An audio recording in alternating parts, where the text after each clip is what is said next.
Okay, I was asking, did you write the test, or and how was it? That's all. Yesterday's test. Okay. Okay, no issues. Please do. I'm sure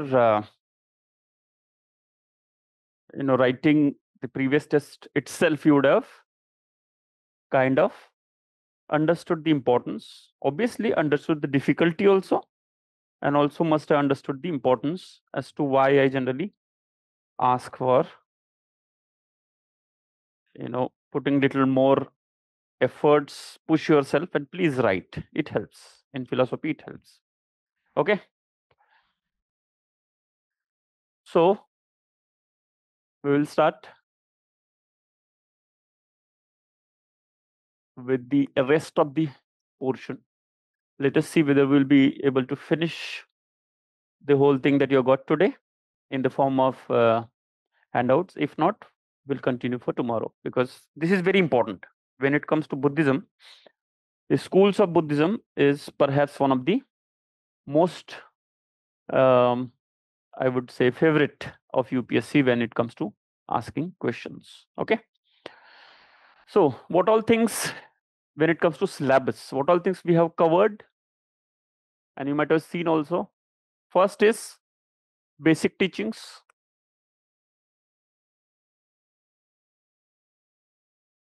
Right, which included Four Noble Truths, everything. If you can open the last page of today's handout, there is kind of a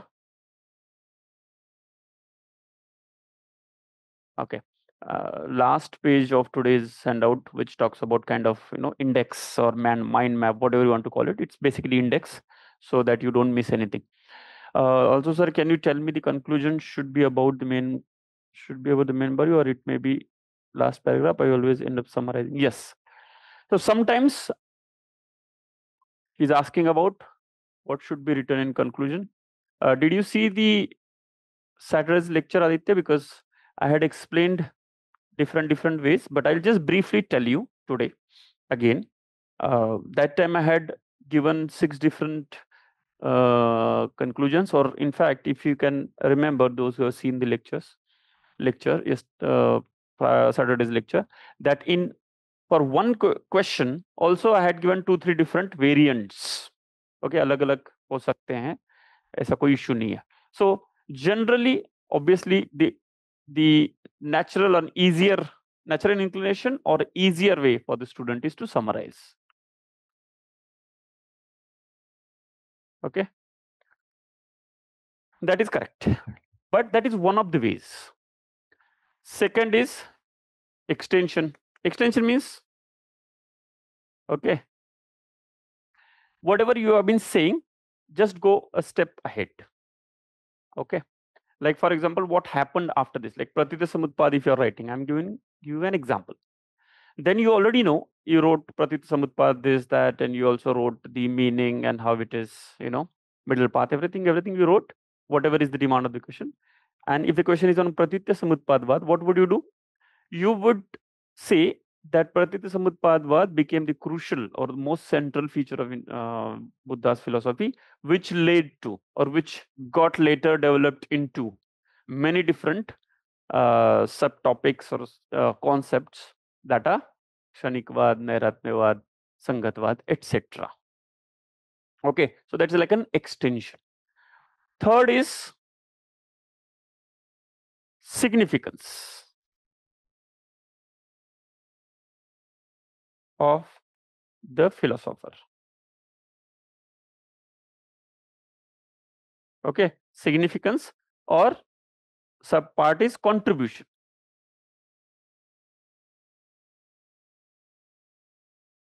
Like for example, in the previous lecture I mentioned about is how Charvaka contributed to bringing in critical thinking in Indian thought and saving Indian philosophy from dogmatism. Dogmatism means something has been said, people will just follow it without any critical thinking.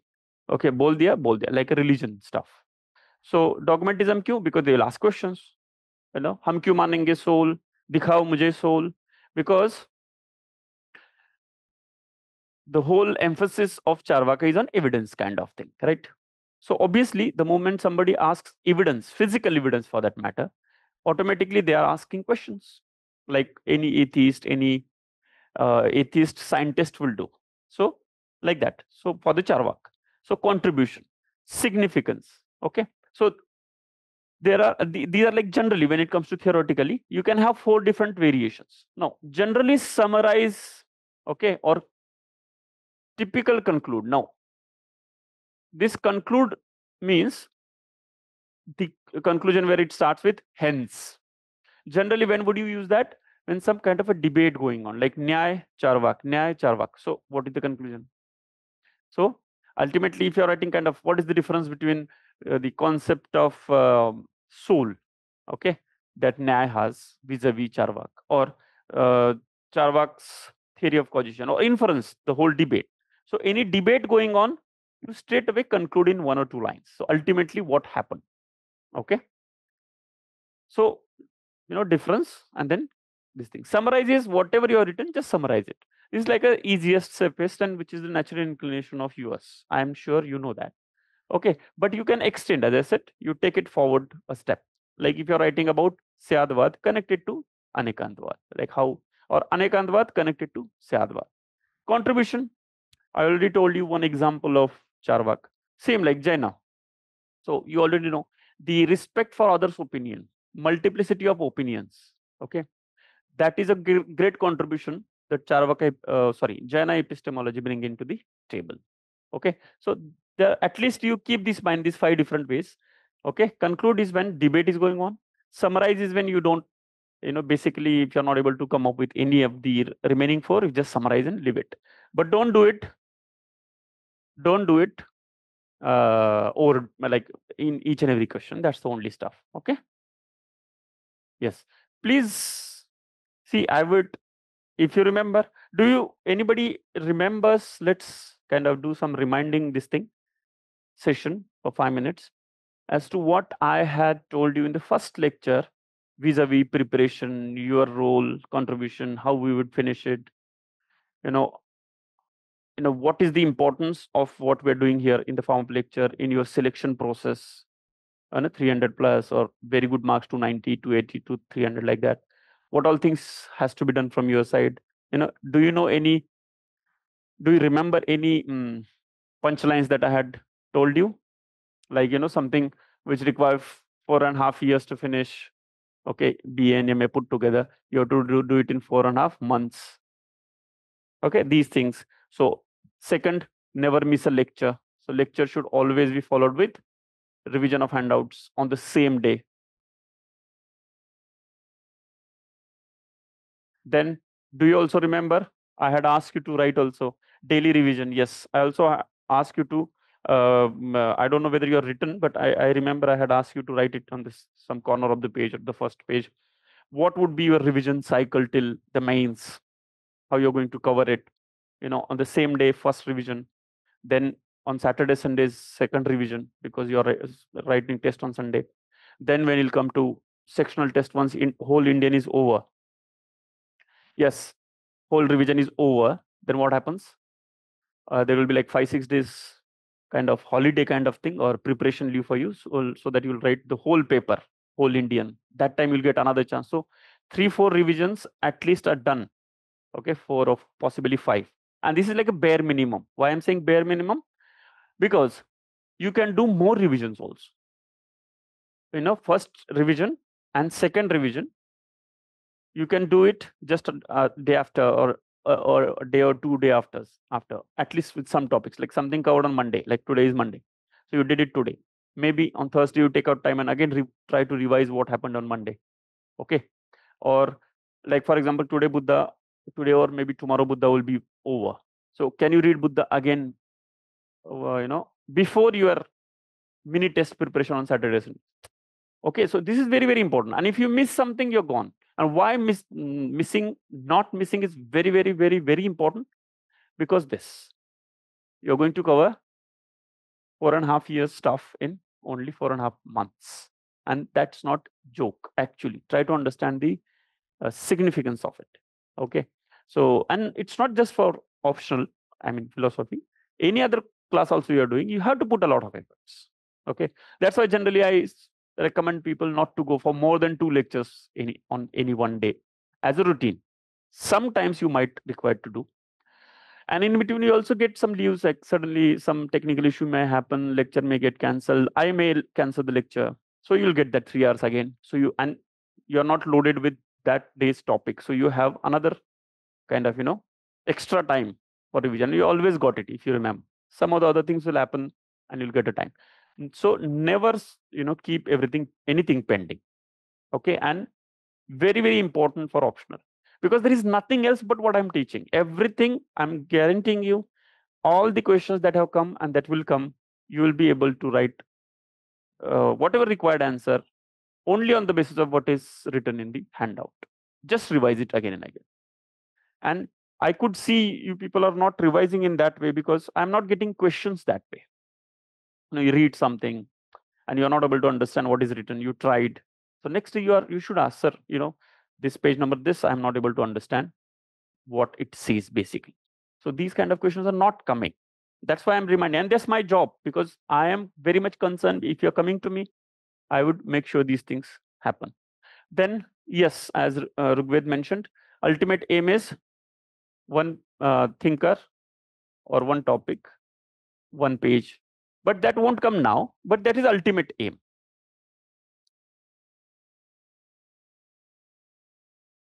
Okay, so you have to keep that as a goal in mind and then do your preparation.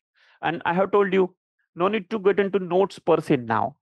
At least read it 2-3 times, whatever, underline it, do some design, whatever you want to do it, so that you understand next time you read it. You have to see, every reading, please pay attention to this. If you want to write this like a punchline somewhere, please again write it. Every reading should act as exercise to make the next reading reader friendly for you only. Okay, every reading must act as a process or an exercise to make your next reading more reader friendly. Means if you're reading today, underlining, doing everything, or if you find some doubt, put a question mark, asking. And it's not just in lecture. You might not have time. Sometimes you don't want to break the flow of teacher. You can drop a message on the group, WhatsApp group, or otherwise, sir, I'm not able to understand it. So, and you have to, because it's a technical subject. Any optional is basically, paper one is always a technical. Philosophy is all the more technical. So it is advisable for you to clear maximum possible concepts. When we say concepts, means there will be some definition of some difficult work, Pratyutta Samutpadvad, what exactly it means, how it is linked with real life, what the thinker is basically talking. Okay, so that's it. That much you have to do, and I'm ready for that. I told you, because I told you, philosophy is not some burden for me. You can bother me anytime in the day, ask me any question. Even that question may not be directly related to syllabus, but general philosophy, I would be very happy to respond, because I like that. Okay, so please utilize my interest, my kind of inclination in doing that. Okay, and once the lecture is over, see, if you're not able to engage with me on a little extra mile, on a added efforts, with added efforts from your side, it's not easy. It's not going to be easy for you to engage with me once the session is over, once the the whole course is over. And I don't want that, because you know how it happens. If you're a student of me, like somebody who has been student, who was student of my batch in 2021, they still message me because they're writing mains or something like that. They come to me. That has to happen. Otherwise, what's the point of doing coaching per se? Because this is not a philosophy MA class you keep on studying. It's a coaching, only basically focused on examination. Whatever it requires for the examination, whatever requires for you to crack the examination, you have to get it from me. Okay, and in fact, if you remember, during the course also, I only asked many questions, because that's my style. and I'm expecting many questions from you if you're not understanding anything. Okay. And only thing is, question should not be general in the sense, sir, what is Pratitya Samutpadavad? You cannot ask now because we have discussed it twice, first lecture, second lecture, and you also hopefully would have gone through the notes. So you know what Pratitya Samutpad is. Okay. Like that. So, I would keep on urging, I will keep on reminding you. I know there are many unnecessary hurdles, or I would say distractions for you, but you have to work upon it. It's not, that's what, that's what people say, no? Mehnat. UPSC में बहुत मेहनत करनी पड़ती है. What is this mehnat? This is exactly the mehnat. Yesterday, I heard a very interesting statement, and I like that, where it says, see, motivation is that when you push yourself to work when you are demotivated. Okay. And very well applicable to our preparation. Motivation is that when you still push yourself to do the work, revision, answer writing, whatever, test, paper, whatever. So motivation is that when you push yourself to do the thing when you are demotivated. Okay, demotivated because of whatever reason it is, personal reason, family reason, logistical reason, practical, whatever it is. Okay. And second, the moment you miss something, for some inevitable reasons, you could not do the class, could not do the revision, no problem. The moment you get time, extend yourself, reduce the sleep little bit on that day, 2 to 3 hours, finish that and then sleep. And I'll tell you, once you get into this, you have to get into that phase where you are studying and you are understanding. Okay. And always try to understand. Do you remember that graph? This also graph also I would have asked you to do. So initially it takes a lot of, it's the inertia is more here. So your efficiency will always be less if you start. You are reading but not understanding and stuff. Do you anybody remember this graph? I had asked you to draw the graph. Very important. And whatever I say, see, I'm a philosophy teacher. So obviously, if I have been teaching and studying philosophy for last, since 2010, I started studying philosophy. Before that only. So we also apply philosophy to our own life because we are into some goal-based exercise for next 1-2 years, right? So please understand, any new thing, if you start off with, it will always have some inertia. But once you get, then inertia becomes less, your efficiency goes on increasing. Then it will remain same. And after some time, when it becomes, it gets into kind of an interest, then, or, start seeking more, philosophy becomes very interesting stuff for you. Then the speed becomes very high. Then nobody can stop you. And that's how people do. Like if somebody said, I did 10 revisions, 15 revisions. How did they do? They have reached this stage and passed it. That may happen after some time, but still very important. So when it comes to your own psychology, pulling you back and all, tell yourself these things. Okay. And you should be very clear as to why I'm doing this. What's the point? Okay. One more thing I would like to tell because I'm sure I would have talked it before, but if not, I don't remember. When you sit in library or on the table, that next 2 hours, 3 hours, I'm going to revise today's topic. You open the handouts. First, close your eyes and tell yourself, I'm reading this handout so that I understand what is written here. Because whatever is written here is going to be written in the examination. And on the basis of that, I'm going to get selected. So this reading, I'm sitting in front of my notes on this 18th of August, 4 p.m. to 7 p.m., for example. These 3 hours are going to contribute directly to my examination.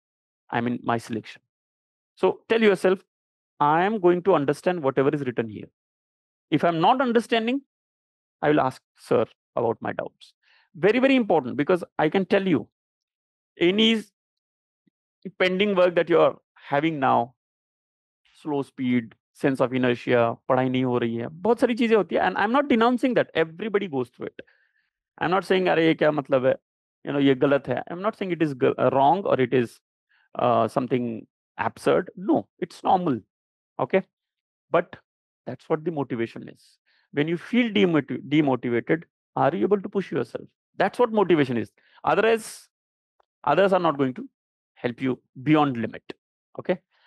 So you have to push yourself, because what you're going to get, you know what it is. Okay. And if you get, unless you get very good marks in optional, okay, philosophy, whatever, sociology, whatever, and in philosophy, you're taken philosophy basically because you can do that. So why not to do it? If you've done it, if you've come to here, till here, that means you've taken a decision. So please push yourself till you reach here. Then it will become little more automatic than it was here. Here it would be little painful, but from here it will be very automatic. After that, it will be like a fun. It is actually fun. Okay. And this happens with all obstacles. Only thing is people get into so many, I don't know what all things, wo bahut kuch time waste ho, and see, your life is your responsibility. Okay. One more thing, now the topic has come.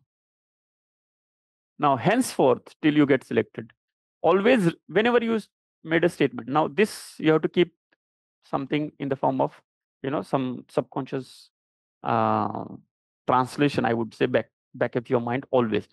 Wherever you use the word time, okay, in the context of me, my time, no, 3 hours, my day, always replace the word time with life. You'll understand the importance. Like, I have to give a lot of time to this, means you're giving your life to this. 3 hours of your life are going. Okay, you're getting my point. So very, very important. The moment you say, whenever you use the word time in the context of your own time, like, I had to study 3 hours, a lot of time went there, somebody is asking for some of my time. Okay, so it's not time, it is actually life, because 3 hours of yours is gone. Okay, and and I'll tell you one thing, once you get into the good position, 3 hours are very good, or ample amount of time for you to finish so many things. You don't realize now, because you might know the concept of time elasticity, okay, or neuroelasticity also, for that matter. Some of you might also know.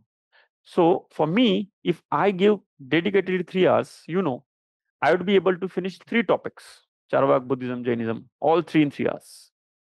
Okay, it may not be the case for you, but why? Because I have reached the level now. My efficiency is so high because I have read it many times, taught it. You have to reach that level. So understand, revise, understand and revise, interlink. Do you remember that orientation lecture that I talked about? Interlink, revise, read, understand.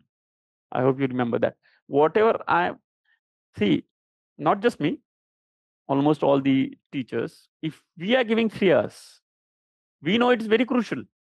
It's not that theek hai, chal raha hai. It's not like that. It's very important 3 hours for me also. Otherwise, why would I give 3 hours? I have so many other works to do. But it's very crucial. It's not regular work chal raha hai, subah uth kare brush kiya, nashta kiya. Wo nahi. These 3 hours are very, very important. Okay. Anybody remembers how many hours per day if you're doing full time? I had already kind of gotten a promise from your side. How many hours per day for your UPSC? Which includes obviously lecture, which includes lecture and self-study. Rest time is non-UPSC. This also you have to keep in mind. UPSC, non-UPSC. I'm not saying non-UPSC means having a breakfast, going for a walk, having tea, talking to family, friends, okay, whatever. Including lectures, how many hours per day I had asked you? Remember and tell me. Philosophy, I had asked 6 hours, including 3. I'm asking UPSC. 3 hours going here, at least 3 hours at home. How many hours I had talked about? Yes, 12 hours at least. Chalo 14 to ho jaye to achhi baat hai. 12 hours. Yes, you're right. So now you think, are you able to do that? And that time also, I'm sure I would have told you that 12 hours is my allotment. Okay. It might be 80% achieved, 75% achieved. That's okay. But it should not be 30% achieved, 50% achieved. It should be like 70, 80, 90, 95. And as Aditya mentioned, if it is 12 means it is 110%. Okay, so 12 hours means this also I would have told you. 3 hours, 4 sessions. Okay, of which maybe 2 sessions would be lecture and 2 sessions would be self-study. Sometimes it will be 1, then rest is all self-study. And newspaper is must. This is not for philosophy in general. This newspaper can be part of the 13th and 14th hour, or it can be part of 12 hours, up to you. Okay, this you have to. If you are not having another lecture, good, then put self-study here. And still you have 12 hours for yourself. Yes, which includes maybe 7 hours of sleep. So you still have 5 hours for yourself, and which is more than enough. 5 hours is like, 5 hours means morning 11 to 4 is 5 hours. So generally we call it whole day, at least half a day. 5 hours is like a half a day, if you see it in that point of view. Okay, and I had already, like, you can do this one like 11:30 you have now. So why don't 11:30? So we study 11:30 to 2, for example. So I had asked you 11 to 2, little here and there, and I had also asked you 11 to 11:30. Why don't you just revise what has been taught yesterday, or go through again, just to make yourself ready to grasp. Okay, so it's like 11 to 11:30 and 11:30 to 2. This is lecture. So you have again maybe 3 to 6. Then you have, for example, 8 to 11. Before this also you have something like 7 to 10. At least these 4, and you have to change. This is like a random sample. If you have some other class, accordingly you have to change. Like somebody is having class here, no problem. Class here, no problem. Somebody's, no, this is like fixed. No, this is like going to be this philosophy class. But rest, arrange accordingly. You can have 1 or 2 hours in between. No problem. You have to do all that. Okay. And again, 70%, try to reach 80% of efficiency, 90%. I mean, you decided 12 hours, but you could only achieve 80%. No problem. At least reach there. This, you have no option. If you're sitting in lecture, I'll not let you go. Okay, like that. So this is very, very important. Okay, please do not keep yourself, and it's very, very, it's very competitive field. Everybody is studying. So if you want to take that pressure positively, you have to take the pressure positively. Okay. Yes. The first is teaching of Buddha. Okay. Tell me, what are the 3 broad categories we were talking about? The syllabus of Buddha, and I had asked you to open the last page of today's handout. There are 3 topics. Yes. Broad topics, broad headings, broad columns. Okay. One is teachings. Second is, anybody tell me second and third? You can read from the last page also.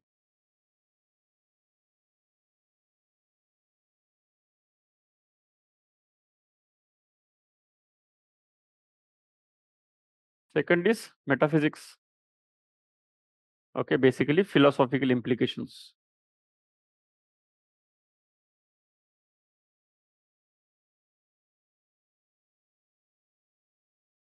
Right? Yes, very good. And third is schools.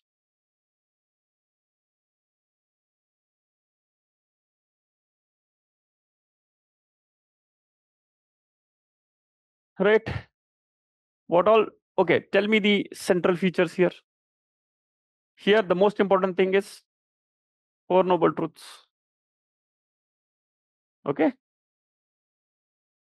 What is central here?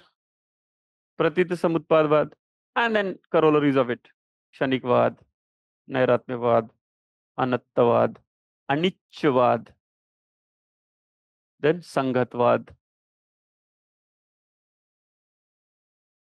Okay. Right? This we already studied. And what is the most central when it comes to Buddha and understanding Buddha? Tilakkana, yes, very good. Very good. Theory of karma. Okay. Then comes schools of Buddhism that we are going to study today. Okay. You understood. So you have the whole picture of Buddha, and if you finish 3, Buddha is over.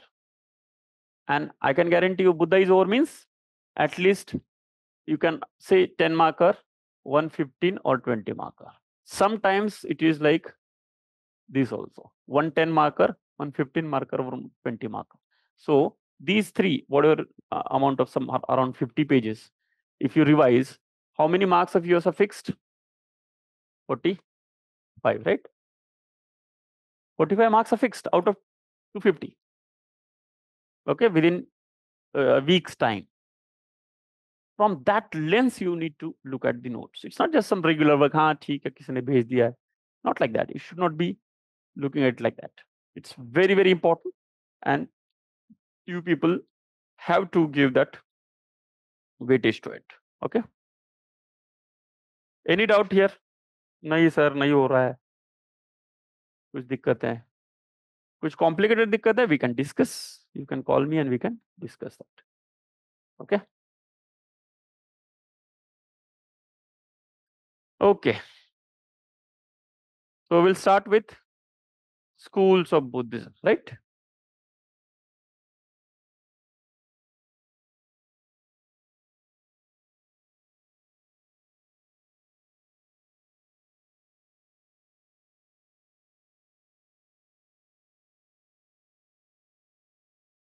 Okay. Now when it comes to schools, now you want what do you understand by schools of Buddhism?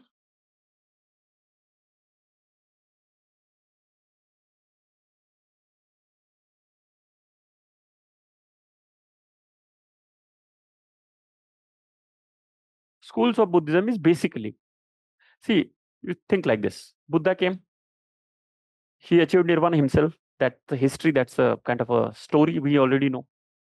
Then he kind of came up with his whatever articulation that he was, and he said, like, I'm not going to get into philosophical, metaphysical stuff into it. I'll just tell you basically, if suffering is there, I have, kind of way of it. Now, what happens? We know that Buddha achieved that. Yes, no doubt about it. That time also people did not have any doubt about it, because we could actually see his life transformed. Somebody who couldn't, just think, somebody who can live everything. He was a prince, well settled prince, because living a luxury life, everything. He left that. Must be something real happening here. He's not delusional, neither he is faking. Okay, you know that. All the philosophers, whatever they're saying, they mean it. Okay, you might not agree. I'm not talking about only this, be it other Indian philosopher or Western philosophers. You may not agree, but you know that whatever they are saying is perfect. But they mean it, basically. Mean it so much so that they are ready to do whatever they are required. And it's not indoctrination. There is a difference between indoctrination and realization. It's not that something has been taught to him since childhood, that's why he believes in it. That's a different thing. We're not talking about that. And we generally don't talk about those kind of people. That anyway, we are also part of it. Money is important, UPS is important, government job is important. That's okay. We are not, nobody is denouncing that. Even somebody like Osho was also professor of philosophy in Jabalpur University. Till he did whatever he did before that. So people normally do live life.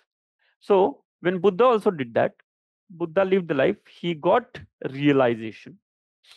So he realized something called nirvana.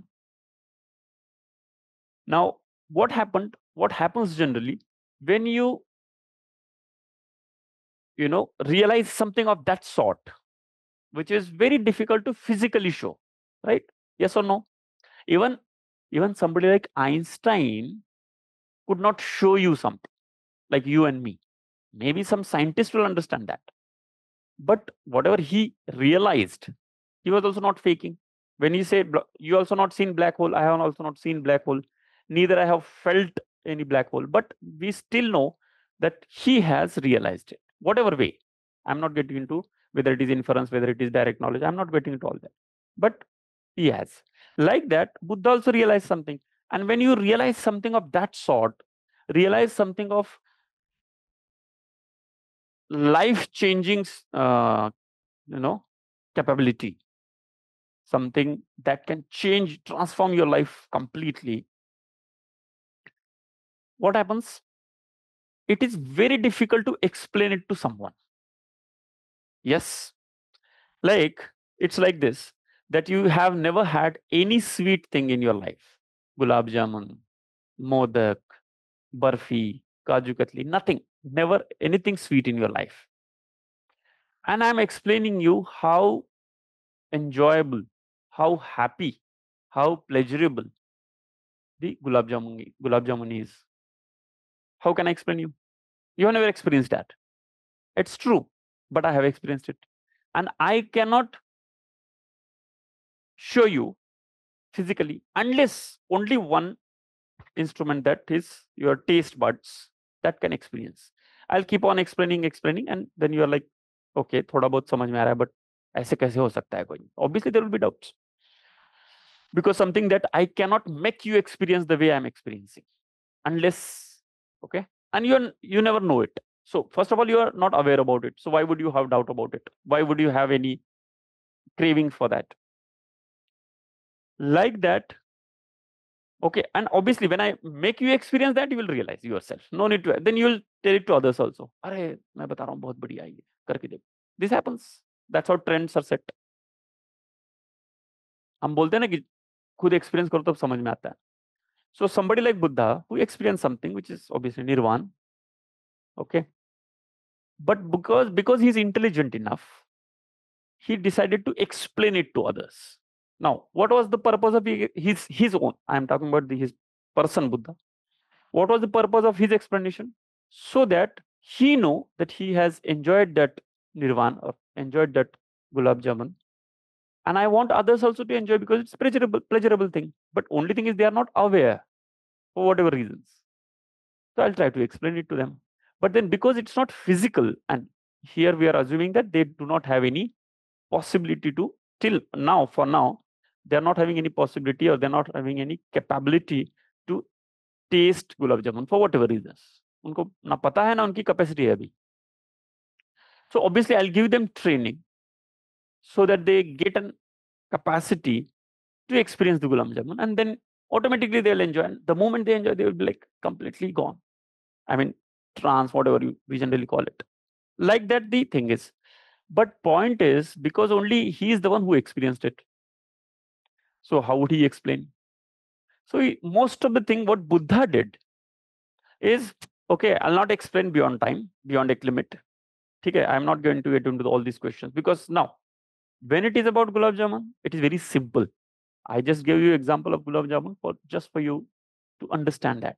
And by the way, this example is applicable to all the Indian philosophies except Charvak. Charvak is the one who says, forget about gulab jamun, जो सामने है वो करो. Because इतना कौन effort डालेगा वहां तक पहुंचेगा. So, or like for example, another example you might have experienced, classical music, be it Hindustani, Carnatic.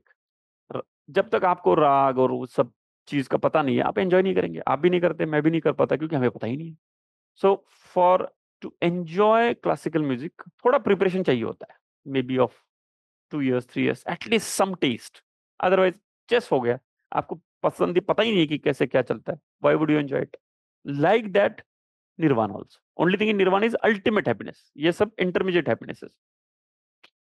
So what happens, Buddha आ जाता है, बुद्धा नोज कि यार ये चीजें एक्सप्लेन करने वाली नहीं है, ठीक है ना, something of that sort. That person, I have to help the person to experience itself, नहीं तो नहीं समझ में आएगा इनको. सीधी बात है. So this is the reason why he remained silent. Dasavaktani as did. Yes, absolutely. And not just difficult to explain, he also mentioned that there is no point in debating. Okay. Like, you know, I keep on explaining you how it feels to be in Labasna. ठीक है, थोड़ा बहुत explain मैं कर पाऊंगा. And what would I use? I would use some simile. Okay, I'll try to compare it with some experience that you already have. बढ़िया लगता है ना, you feel as if you're at the top of the everything. ये क्या है? ये similes है, analogies है. and everybody kind of praises you. So what do? You remember all the praise points that you might have experienced for whatever reasons, your achievements, and kind of double, triple, or 10 times it. And then you're like, okay, that's how I'm creating aspirations in you. Like somebody who's selected and telling you, अरे बहुत बढ़िया होता है, अच्छा लगता है, ये लबासना में तो बहुत अच्छा लगता है, जो भी है, ये ट्रेनिंग बहुत अच्छा होता है, you and the kind of status, social respect you get, everything I'll tell you. But Buddha is like, एक beyond limit तो मैं नहीं कर सकता. And even after I tell you how it feels to be selected, certainly it feels very, very, very, very good. You know that, at least by imagination. But I should always also tell you what's the way to reach there. Yes or no? So, and the way to reach there, the first 20 minutes, whatever we discussed, it is not easy. It is little painful. So now that in your mind aspiration is already there, so it's easy for me to tell you. But somebody who is not interested in UPSC, उसको मैं बोलूँगा, वो बोलेंगे क्यों करना इतना पढ़ाई यार? You already know some people have this narrative that अरे पूरी जवानी चली जाती है, you don't attend marriages, enjoy नहीं करते, कोई भी फेस्टिवल नहीं कर पाते ढंग से, टाइम नहीं दे पाते, वो सब negative, so called negative, sacrifice है, like that Buddha will also tell. So that's what the whole journey of Buddha, I think after his nirvana somewhere at the age of 39 or something, and uh, not 39, 35, and till at the age of 89 when he attained the Mahaparinirvana. Basically, simple भाषा में मर गए हैं, जो भी देह त्याग कर दिया, जो भी left the body, whatever. So that's how Buddha also, and whatever I'm talking is, you also know little bit, at least you can see things, you can see DMs and others, and you can at least compare. What Buddha is telling, there is nothing to compare, because and it's very difficult to practically compare, because उसमें practical कुछ भी नहीं है. यहाँ पे तो कम से कम कुछ चीजें तो physically मैं आपको दिखा सकता हूँ. देखो, the kind of kind of car you will get, kind of respect you will get, kind of authority you will get, everything. Okay, all your practical problems. Okay, so Buddha explained whatever it is, and then he said, okay, इसके beyond explain नहीं करेंगे, as Rigved mentioned, 10 अव्यक्तानि, ये 10 question, वो उसमें मुझे बात ही नहीं करनी. ठीक है, it's like you people asking me कि सर क्यों पढ़ने से ही सिलेक्शन होता है, इसमें क्या आंसर देंगे? हाँ ठीक है, पढ़ लो पहले, देखेंगे इसमें क्या बात करके क्या मिलेगा, कुछ नहीं मिलेगा, like that. Anyway, but what happened, Buddha died, but because till that time he had become a big phenomenon in the whole of India, and India of that time, like अखंड भारत बोलो, जो भी बोलो, नेपाल भी था, सब थे उसमें. तो and obviously he had created a whole sangha and everything. Okay, so if you create a sangha, means some, like for example 1 lakh people are member of your regular and dedicated members. member मतलब ऐसा नहीं कि हफ्ते में एक दिन निकाल रहे हैं, वो पूरा आप ही के साथ, पूरा जिंदगी छोड़ के आपके साथ आए हैं, सन्यासी बने, मॉन्क्स बने, तो उनका एक सेटअप होगा. तो what happen, you might have heard in your GS art and culture or other classes or otherwise also, Buddhist councils happened. Okay, Buddha के मरने के बाद एक फर्स्ट बुद्धिस्ट काउंसिल हुआ था. काउंसिल मतलब उस समय के जो बच्चे बाकी लोग थे, Ananda was his very favourite disciple. Okay, Ajatashatru वगैरह तो फिर ऑब्वियसली किंग हो गए, but I am talking about Ananda. तो फिर उन्होंने क्या किया, सब साथ बिठा के कि ये तो बहुत अच्छी चीज है, इतने सारे लोगों को फायदा हुआ है, so let's sit down and properly organise it on paper, you can say. उस समय पेपर तो नहीं था, बट जो भी जिस तरीके से भी ऑर्गेनाइज किया हो, तो उसको बोलते हैं बुद्धिस्ट काउंसिल्स. उस बुद्धिस्ट काउंसिल्स में they came up with proper, I would say, constitutions, और आपका जो भी एक्सपीरियंस था वो एक रिटर्न में, एक तरीके से कि नियम के रूप में लिखना, ऐसे करना, ऐसे करना. तो वो लिखा गया. बट ऑब्वियसली क्या है, उसी के जब बुद्धिज्म का पूरा फ्लो चल रहा है, उसके पैरेलल दूसरे भी फ्लो चल रहे हैं ना. जैनिज्म भी अपना बता रहे हैं, ठीक है, उपनिषद वाला तो उससे पहले से ही चल रहा है. You already know many Upanishads were written before, much before Buddha was even born. तो और उसमें कुछ कुछ डिफरेंसेस मिल रहे हैं। ओके, कुछ डिफरेंसेस है, इन दोनों में डिफरेंस है, इन दोनों में। तो what happened? Counter questioning starts. Simple. So when counter questioning starts, आपको फिर एक्सप्लेन करना ही पड़ेगा।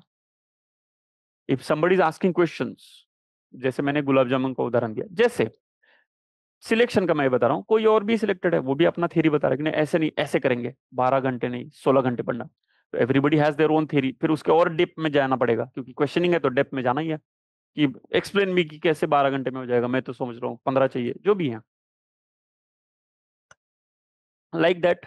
एंड ये तो जिंदगी के क्वेश्चन है, जैसे soul, okay, life after death, ये सब बहुत सारी चीजें ऑलरेडी हैं उपनिषद के कारण समाज में। तो फिर बुद्धिस्ट काउंसिल वालों को कुछ तो एक चाहिए ना एस्टेब्लिश करने के लिए। Unless that, if that is not there, आगे कैसे चलेगा? बुद्ध गए, सब गया, धीरे धीरे वो खत्म हो जाता। तो बुद्धिस्ट काउंसिल्स हुई। तो बुद्धा के काउंसिल मतलब बुद्धा के जो कैनोनिकल लिटरेचर बोलते हैं, कैनॉन्स मतलब बेसिक लिटरेचर, जिसको बेसिकली चेंज नहीं कर सकते एक तरीके से। उसको एक टर्म यूज होता है, जैसे Bible is a Christian Canon, Bible हो गया, उसके बाद उसके विटनेसेस हैं बहुत सारे, अपोस्टल्स के, वो सब चीजें बहुत सारी। बेसिकली इसलिए उसको कैनॉन वर्ड यूज होता है, कैनोनिकल लिटरेचर, बुद्धिस्ट कैनॉन, ऐसे आपने कहीं पढ़ा होगा। तो कैनॉन, कैनॉन बेसिकली मींस, इसको मैं तोफ जिसको बोलते हैं, एक बार निकल गया निकल गया, उसको आप वापस नहीं डाल सकते, लाइक दैट कैनॉन मींस। तो वो अनचेंजेबल होते बेसिकली स्क्रिप्चर्स। तो इस्लामिक कैनॉन्स भी बोलते हैं, जैसे कुरान हो गया, हदीस हो गया, एंड ऑब्वियसली उपनिषद है ही। ओके, श्रुति बोलते हैं उसको, उपनिषद चेंज नहीं कर सकते, उपनिषद उपनिषद टाइमलेस है, स्मृति चेंज कर सकते और ऐसा। तो हर अपना एक कल्ट का, ट्रेडिशन का एक कैनॉन होता है, तो बुद्धिस्ट कैनॉन बोलते हैं उसको। तो उन्होंने क्या किया, they came up with three, you might have heard this. One is Vinaya Pitaka, Vinaya Pitaka, Sutta Pitaka और सूत्र पीटक। Basically Pitaka and Abhidhamma Pitaka.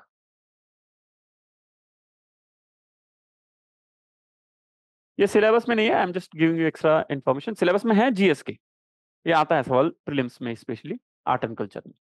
तो Vinaya, Vinaya basically means, you know that, you know generally Vinaya का मतलब क्या होता है, कुछ चीज ओबे करना। ओके, तो Vinaya Pitaka is basically about rules, क्या करना है क्या नहीं करना, प्रैक्टिकल रूल्स संघ के लिए, जो आप संघ का पार्ट होंगे उसका। सुत्त पिटक इज, जैसे बोलते हैं ना कि उनके सूत्र हैं उसमें, ओके, बेसिक सूत्र। ये बुद्धा ने बोला तो बोला है, प्रतीत समुत्पादवाद, हाँ बोला है, that's how it is, like law of gravity जो इसने बोला, न्यूटन ने, जैसे सूत्र पिटक। ओके, तो सूत्र पिटक में basically basic ideas. And Abhidhamma Pitaka is philosophical discussions, वो बाद में आया थोड़ा, और फिलोसॉफिकल इंटरप्रिटेशंस।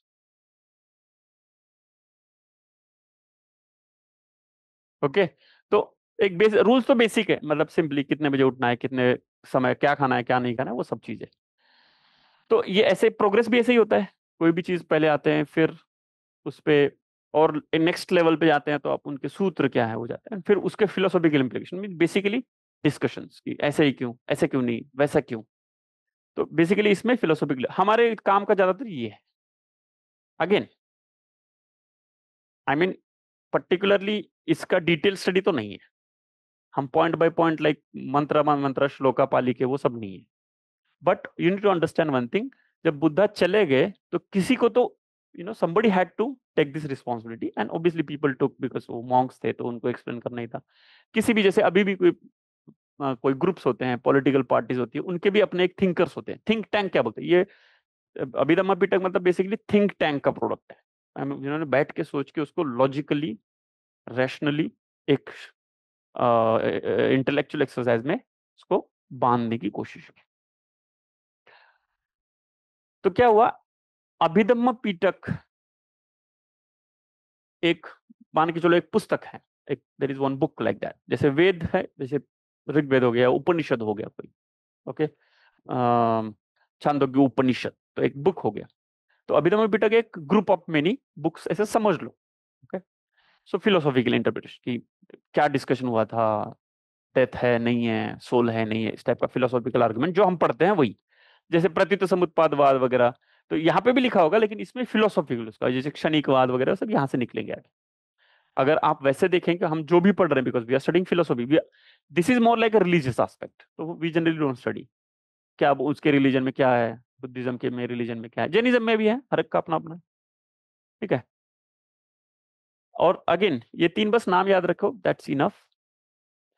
इसके बाद क्या हुआ, इन पे भी और फिलोसॉफिकल काम हुआ।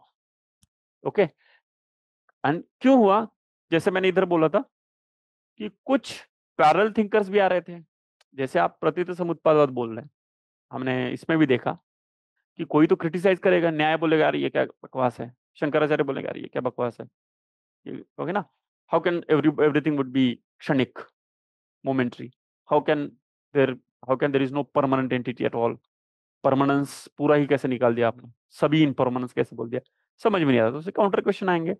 तो उनको काउंटर करने के लिए बाद में कुछ लिटरेचर लिखा गया, बहुत सारा लिटरेचर अभी भी लिखा जाता है, यू नो, कमेंट्रीज जिसको बोल सकते हैं, भाष्य, और उसका अपना इंटरप्रिटेशन।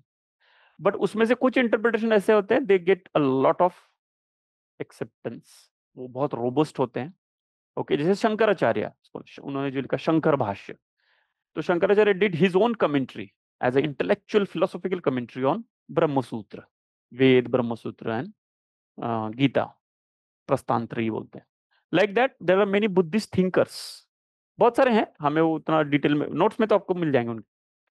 तो नागार्जुन है, धम्मकीर्ति है, अश्वघोष है, ठीक है, फिर दिग्नाग है, ओके, वसुबंधु है, ऐसे बहुत सारे हैं अलग अलग। तो इनमें से जो, and obviously they will not go against whatever is being taught, right, they are followers of that. Opposition में कौन होंगे, चारवाक होंगे, ठीक है ना, ये क्या निर्वाण, किसने देखा है निर्वाण, हम नहीं मानते। ठीक है, जैन होंगे, बोलेंगे सोल नहीं है कैसे, नए रथ में कैसे, सोल ही तो मेन है, राइट। या शंकराचार्य बोलेंगे कि एवरीथिंग इज इम्परमानेंट, ऐसे कैसे, ब्रह्म तो परमानेंट है, इटर्नल है। वो डिबेट चलता रहेगा, इट्स लाइक डिबेट्स। बट उस डिबेट में अपना स्टैंड जो है एस्टेब्लिश करने के लिए बुद्धिस्ट भी अपने एक थिंकर, और जब वो थिंकर का बेसिक थॉट निकल के फिर और उसका जो है इलाबरेट डिटेल्ड लिटरेचर बनता है, तो उसको बोलते हैं स्कूल, एक स्कूल बन गया। ओके, एक continuous thought process around which a lot of literature has been written, and it is being woven into one particular one, not homogeneous but one singular entity, तो उसको एक स्कूल बोलते हैं कि भाई हाँ ये एक स्कूल है। ओके, सो जैसे हम बोलते हैं कि पॉलिटिक्स में nationalist school, school of politics of India, reform school, तो रिफॉर्म स्कूल वाले रिफॉर्म की ही बात करेंगे, वो नेशनलिज्म की बात नहीं करेंगे, उनका एक अपना थॉट प्रोसेस है, एक सेंट्रल, लाइक दैट स्कूल्स निकले, है ना। ठीक है, तो एंड फिर वो बहुत सारे स्कूल्स हैं ऐसे, बहुत मतलब बहुत सारे हैं, बट हमारे काम के जो प्रोमिनेंट है, जो यू नो सिलेबस के हिसाब से भी प्रोमिनेंट है, and metaphysically also generally accepted to be very prominent. जैसे उपनिषद और उसका अगर फिलोसॉफिकल कोई बात करेंगे तो शंकराचार्य, मध्वाचार्य, इनके बिना बात नहीं होगी, because they are the main. वो जो लेके आए वो कोई और नहीं लेके आया था, एंड उसको काउंटर नहीं कर पाए many. Others might add it to it, और थोड़ा सा एडिशनल कुछ लिख के हाँ यही चीज थोड़ा एक्सटेंड कर दिया, वो होता है। लाइक दैट बुद्धिज्म में भी हुआ। ठीक है, तो ऐसे चार स्कूल हमारे लिए इंपॉर्टेंट है, और उसी से सवाल आता है, और वही मेन है, बाकी तो बहुत सारे हैं। ठीक है, चार स्कूल मैं बोल रहा हूं। तो पहला स्कूल है वैभाषिका।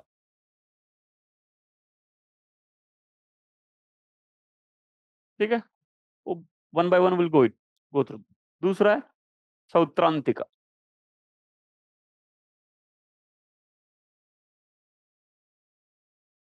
तीसरा है माध्यमिका।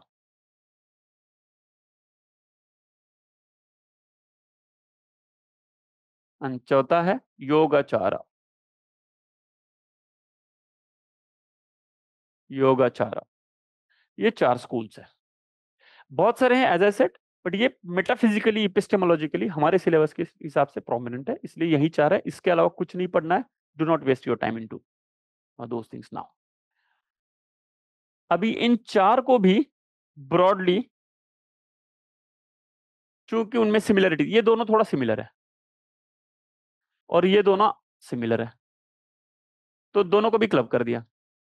ओके, इन दोनों को, ये दोनों क्या करते हैं, जो रियलिटी है, चेयर है, टेबल है, ये सब उनको मानते हैं है करके, रियलिस्ट एक तरीके से, और ये नहीं मानते हैं उस तरीके से।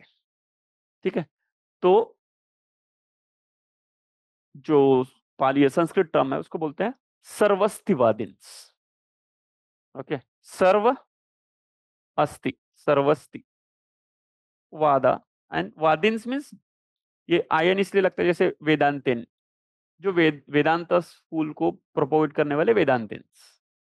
ओके, उस तरीके से लिया सर्वस्तिवादिन्स। सर्वस्तिवादा उनकी एक कॉमन फिलोसॉफी है कि सब चीज है, बेसिकली उसको रियलिस्ट बोलते हैं, प्रैग्मेटिस्ट भी बोल सकते हैं, रियलिस्ट, रियल है, सर्व अस्ति, सब है, चेयर है, टेबल है, उसको नकारते नहीं।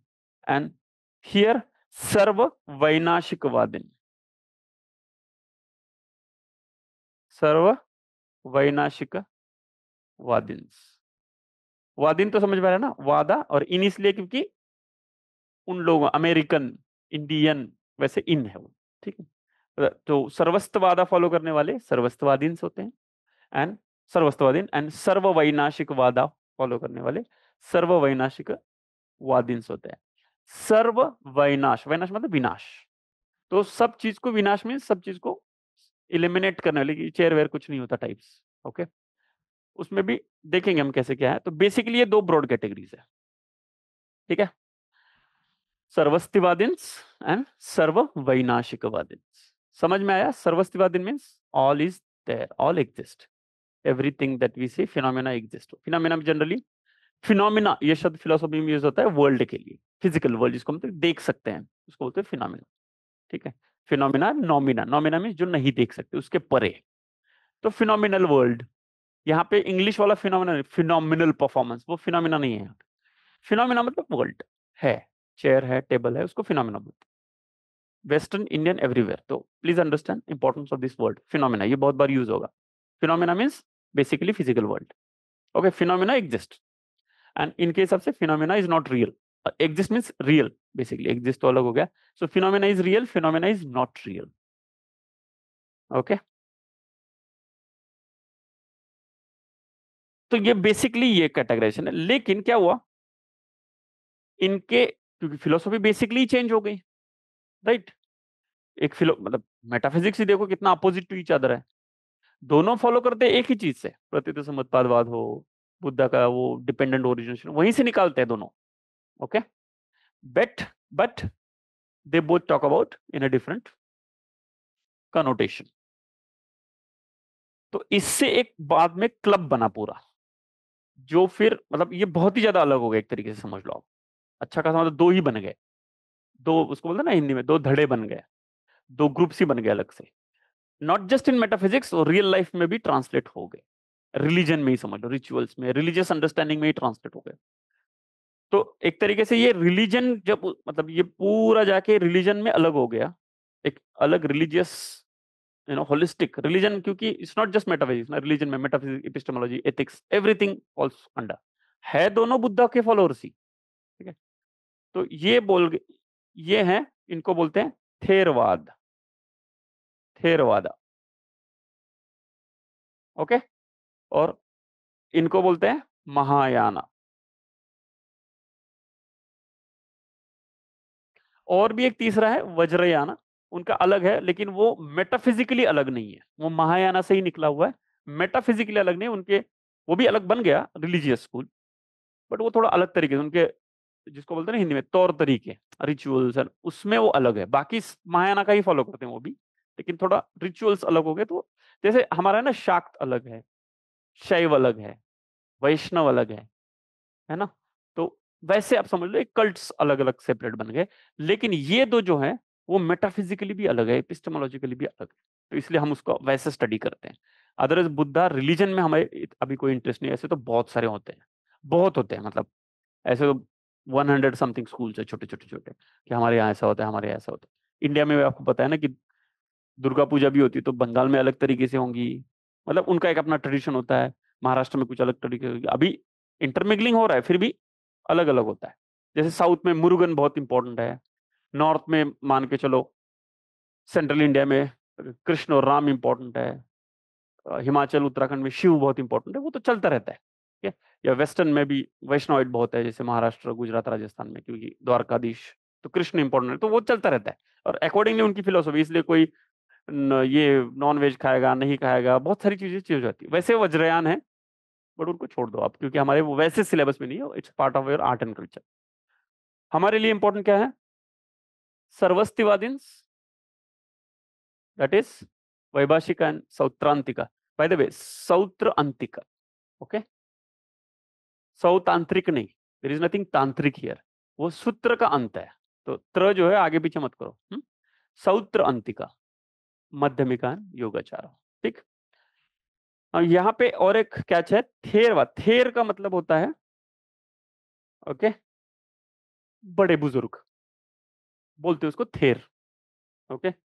मराठी में there is a word for थेर, जिसको बुढ़िया मतलब बुढ़ऊ को बोलते हैं थेर। थेरडा, थेर निगेटिव कनोटेशन है, मतलब ओल्ड। ठीक है। बट यहाँ पे थेर का मतलब है old school basically. And Mahayana मतलब दी न्यू स्कूल है। एंड ऑब्वियसली हिस्ट्री में भी वो न्यू स्कूल है, पहले ये आया फिर बाद में ये आया। महायान का मतलब होता है द ग्रेटर व्हीकल। ओके, उसका कारण क्या है वो सब मैं बताऊंगा। ठीक है। बट चूंकि पहले थेरवाद आया, मतलब वैभाषिक और सौत्रांतिक आया, क्योंकि वो बहुत क्लोज टू बुद्धा's मैसेज था। फिर महायान आया और उन्होंने क्या बोला, हमारा ग्रेटर व्हीकल है। ये गलत बोल रहे थेरवादी, बाकी सब सेम है, कुछ एंगल में गलत बोल रहे हैं। तो महायान वालों ने इनको बोला कि आप हीनयान हो, लोअर व्हीकल हो। तो थेरवाद और हीनयान एक ही चीज है, एक ही चीज के दो नाम है, एक ही स्कूल के, एक ही ग्रुप के दो नाम। मेटाफिजिकली उनका नाम क्या है हमारे लिए? सर्वस्तिवादी एंड सर्ववैनाशिकवाद। ठीक है। You can, Sarvavainashika means Mahayana, Sarvastivadi mean Theravada, Theravada, ये भी आप इक्वेट कर सकते हैं। ठीक है। यहाँ पे महायान, यान मीन्स व्हीकल, चंद्रयान। महा मीन्स ग्रेटर, ही मीन्स छोटा, ओके, लोअर, एंड यान।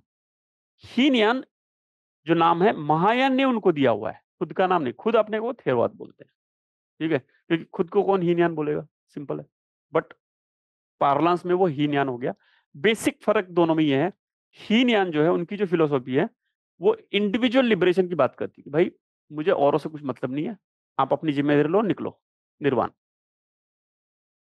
तो वो एक एक करके, ओके, अकेला, and I am not bothered about others, not in A negative sense, but why should I will just put efforts and I will get निर्वाण, निकल जाओ यहां से। महायान ऐसा नहीं है। महायान में कॉन्सेप्ट आता है बोधिसत्व का। तो बोधिसत्व वो इंडिविजुअल है कि जो निर्वाण तक पहुंच गया, उसको पता है निर्वाण तो मिल ही जाएगा, लेकिन वो क्या करता है, निर्वाण को रोक देता है और दूसरों को मदद करता है वहां तक पहुंचने के लिए। ठीक है। तो ऐसे समझो, हीनयान क्या बोलते हैं, अपना पढ़ाई करो, आईएएस बन जाओ, निकल जाओ। महायानी हमारे जैसे सिलेक्ट होने के बाद भी बोलते कि नहीं ठीक है, यहाँ मेरा काम हो गया, अभी मैं औरों को सिलेक्ट करवाऊंगा। ठीक है। तो मैं बोधिसत्व हो गया, जिसको हम कोचिंग टीचर बोलते हैं, यूपीएससी टीचर, कोचिंग कोच, ऐसा समझने के लिए कहीं लिखना नहीं है। ठीक है।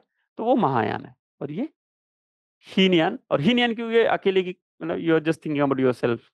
महायान क्या है, क्योंकि I am bothered about collective liberation. तो my job as a bodhisattva, मतलब जैसे हम बोलते हैं समाज को लेके जाना है साथ में। तो if I am have all the abilities, मतलब मैं ऑलमोस्ट वहां पहुंच ही गया, मैं डिसाइड करूंगा ठीक है, अभी मैं इसके आगे नहीं जाऊंगा, no point, I will work for the others. और ये भी बोल रहे हैं कि हम बुद्धा से ही प्रेरणा लिए, क्योंकि बुद्धा ने खुद भी यही किया था। ये बोल रहे हैं यस, हम भी बुद्धा से ही प्रेरणा ले रहे हैं, क्योंकि बुद्धा ने भी खुद सबको किया था। तो दोनों ऐसे कोई गलत सही की बात नहीं, इंटरप्रिटेशन अलग है। ठीक है। इसलिए वो दोनों अलग है रिलीजियस पॉइंट ऑफ व्यू से। मेटाफिजिकली दोनों अलग है ही। हमारा फोकस किस पे है? मेटाफिजिकल। हम वो रिलीजन में नहीं जा रहे। ठीक है, वो बुद्धिज्म अपना इंटरनल स्ट्रगल करे, है ना। जैसे शैवाइट वैष्णवाइट में होता है ना कि विष्णु की पूजा करेंगे तो मोक्ष प्राप्त होगी, शैवाइट बोल देंगे नहीं नहीं नहीं, शिव की करेंगे तो, वो तो चलता रहता है। बट इसके इसमें कोई झगड़ा नहीं, it's they have their own understanding. But metaphysically reality क्या है, नो, कैसे जानना है, सर्वस्तिवादी एंड सर्ववैनाशिकवादी। ठीक है, समझ में आ गया? कुछ डाउट है यहाँ तक? तो समझ में आ गया? नहीं आया तो आया नहीं है वो तो बताओ। ठीक है,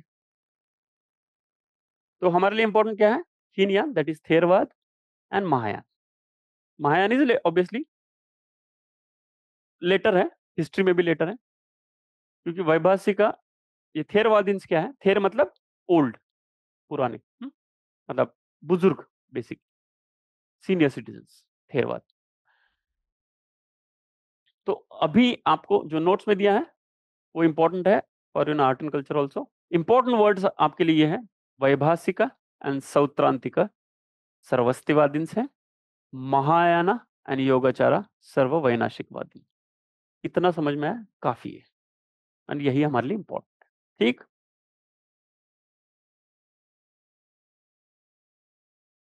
सो इसमें क्या है, वैभाषिका सबसे पहले आया, उसी का थोड़ा जो ट्रांसलेशन में क्या आया, सौत्रांतिक आया, फिर माध्यमिक आया, और फिर पैरेलल ही चला बट थोड़ा आगे पीछे। ठीक है ना।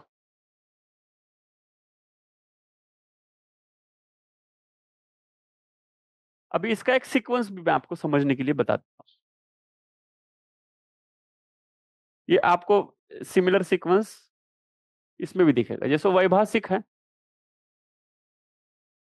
वै Vaibhashika, then Sautrantika, then Madhyamika,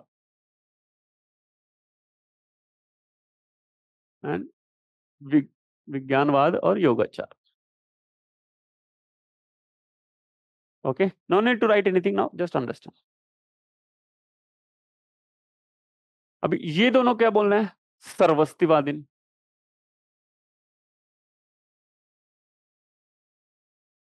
okay, basically both are realist.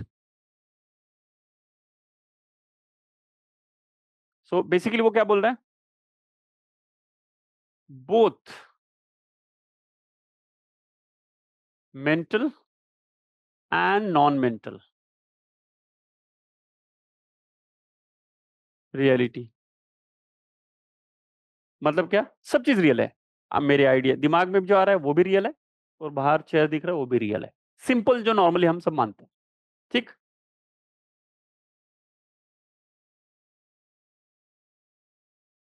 Okay, here what are they saying,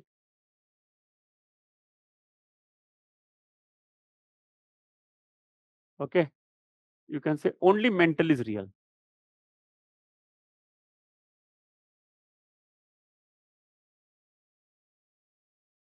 ठीक है, और basically you can say this way, rejects non mental.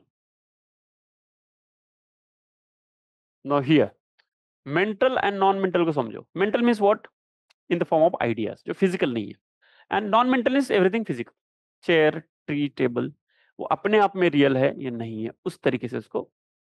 And please understand, हर चीज कहां से फ्लो हो रही है, प्रतीत समुत्पादवाद से फ्लो हो रही है। ठीक, क्षणिकवाद तो है ही, तो उसी के अलग अलग वर्जन्स आएंगे। अभी कोई उसको निगेट नहीं करेंगे, ये सब वो शंकराचार्य करेंगे, न्याय करेंगे, बुद्धिज्म के अपने स्कूल तो नहीं करेंगे। ठीक, तो ये बोलते रियलिटी है, जैसे चीजें हैं, ये बोलते नहीं है। उसका फिर उसमें भी और वेरिएशंस हैं। ठीक, ये उनका बेसिक दोनों में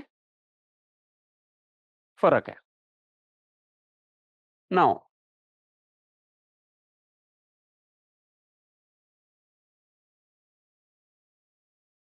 अभी क्या है, ऐसा करते हैं, ऐसे लिखते हैं कि ये जो सर्वस्तिवादिन्स हैं,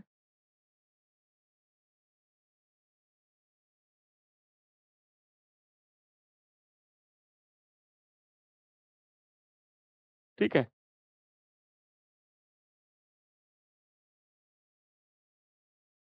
और ये,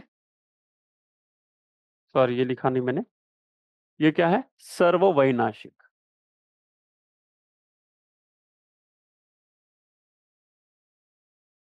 ओके। रिलीजियस पर्सपेक्टिव को देखेंगे तो ये महायाना हो जाएंगे दोनों, महायान, और ये हो जाएंगे थेरवाद और हीनयान, दोनों नाम यूज कर सकते हैं।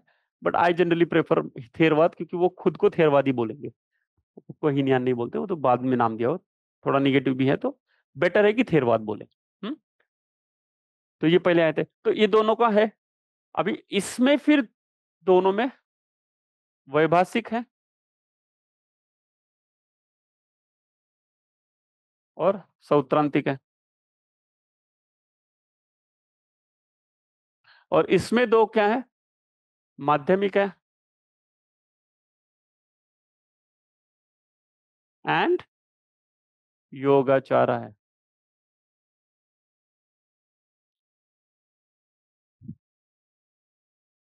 ओके। अभी देखो, रियलिस्ट तो वो है ही, basically what are they saying, mind is there, chair भी है, दोनों है, ठीक, इसमें तो दोनों को कोई डाउट नहीं है। लेकिन स्टिल दोनों में फर्क ये है, the difference is how do you know the chair.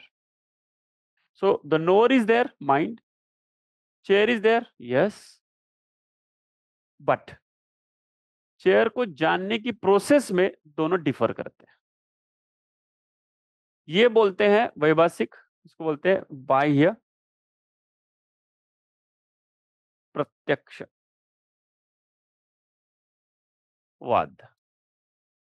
बाह्य मीन्स एक्सटर्नल वर्ल्ड, प्रत्यक्ष इज परसेप्शन, वाद इज theory, ठीक, means obviously external world is there and it is known through perception, सीधा परसेप्शन से ही समझ में आता है। सौत्रांतिक क्या बोलते हैं? Bahya Anumeyavada. Sometimes it is also called Bahya Artha, अलग नाम है बस, Bahyartha, Bahya Artha Anumeyavada. That's okay, you can just use Bahya Anumeyavada. That is external world is there and it is known through inference, not perception। ये अपना अपना तरीका है।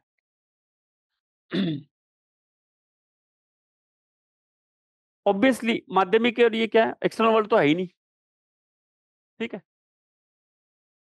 तो इनकी फिलोसफी बोलते हैं शून्यवाद, कुछ है ही नहीं। सबसे फेमस फिलोसफी बुद्धिज्म की, most popular school, very very similar to Shankaracharya, so much similar that people think that it's like a copy, Shunyavada. And तो क्या बोलते हैं? कुछ भी नहीं है एक्सटर्नल वर्ल्ड, मतलब एज सच एग्जिस्ट रियलिटी, सिर्फ शून्य इज द रियलिटी। हम देखेंगे कैसे बोल रहे हो। योगाचार्य बोलते हैं कि शून्य तो नहीं है, माइंड तो है, ठीक है ना, कॉन्शियसनेस तो है, चेयर नहीं है, रियल नहीं है, वो कुछ समय के लिए है लेकिन रियल नहीं है, लेकिन माइंड तो है एंड वो रियल है। रियल मतलब समझ रहे हैं? कोई भी चीज रियल है तो वो फिर हमेशा के लिए होनी चाहिए, तभी वो रियल है। आज है कल नहीं है तो वो रियल नहीं मानी जाएगी, वो एग्जिस्टिंग मानी जाएगी। आज है कल नहीं है तो वो रियल नहीं है, इटर्नल होना चाहिए, जैसे सब्सटेंस एंड पुद्गल। तो पुद्गल जो है एज अ बेसिक पुद्गल, ठीक है, वो इटर्नल है, वो जैना मानते हैं, जैना का पुद्गल बोल रहा हूं मैं। बल्कि भले वो पुद और गला होता है, लेकिन पुद्गल एज अ कॉन्सेप्ट, क्योंकि उनका एपिस्टेमोलॉजिकल कैटेगरी है, वो पहले से है और हमेशा है, ठीक है ना, लाइक दैट। जीवा तो है ही, सोल। योगाचारा क्या बोलते हैं? कॉन्शियसनेस तो है, चेयर नहीं है, एक्सटर्नल वर्ल्ड नहीं है, लेकिन कॉन्शियसनेस तो है, उसको बोलते हैं विज्ञानवाद। हियर विज्ञान मीन्स कॉन्शियसनेस। हमने वो 12 साइकिल में भी विज्ञान शब्द सुना था, कहाँ था? एनीबॉडी? इंग्लिश ट्रांसलेशन ऑफ विज्ञान क्या था उधर, और कहाँ था? देखते हैं कि कितना रिवाइज कर रहे हैं, याद कितना है।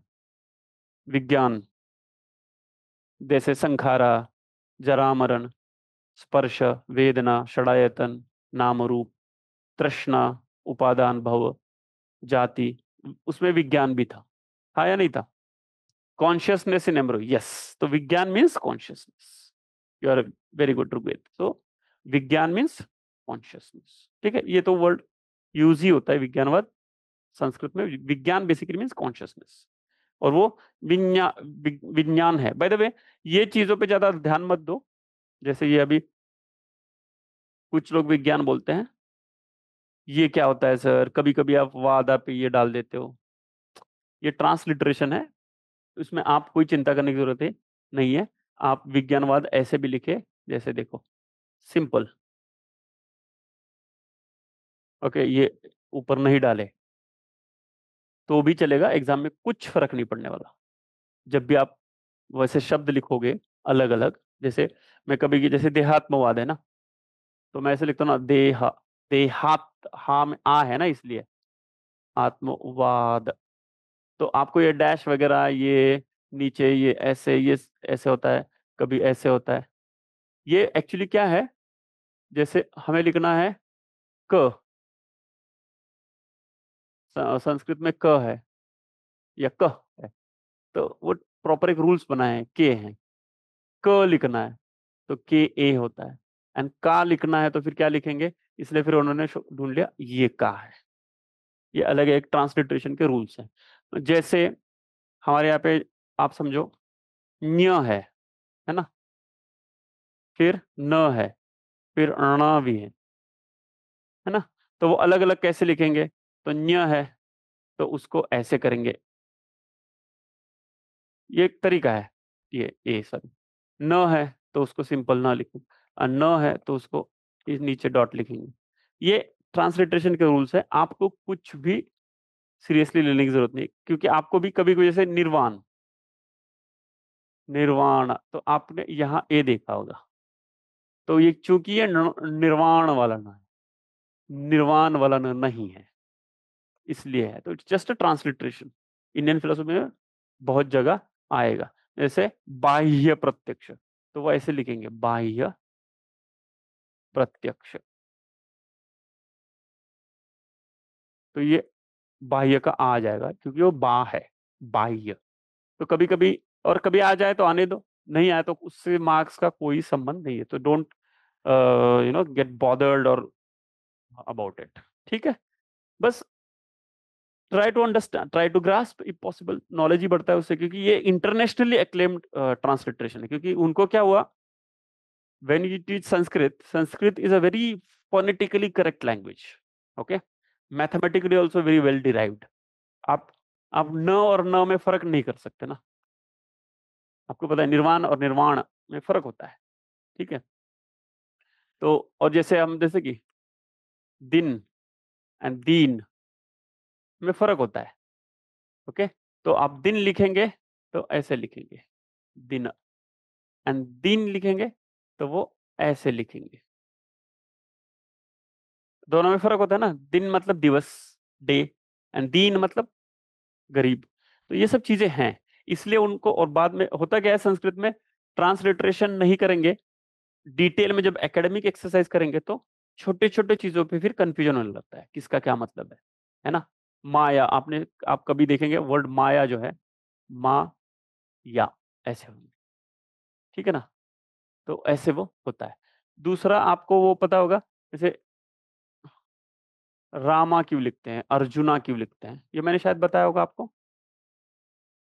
राम, रामा नहीं होता, वो राम होता है। तो दैट इज बिकॉज वो ऐसे वर्ड होता है ना, संस्कृत में वो ऐसे होता है, राम, राम नहीं होता। हिंदी मराठी में हम उसको राम बोलते हैं, वो राम नहीं होता, एक्चुअली रामा होता है, इसलिए वो ए डाल देते हैं आगे होगा, ठीक है। और नहीं अगर है, ओके, जैसे सत, सत चितानंद ना, तो सत में ऐसे ही लिखते हैं, वो सता नहीं लिखते फिर, सत, क्योंकि वो सत ऐसे है तो छोटा है ना, इतना ही है। सत, चित, आनंद, ये सुना होगा आपने। तो वो ऐसे लिखते हैं, सत, चित, आ, नंद, ओके। च के लिए सी यूज होता है, छ के लिए सी एच यूज होता है। ये सब चीजें हैं, don't get bothered by that. आप पूरा उसको इग्नोर कर सकते हैं, कोई चिंता नहीं है, ठीक।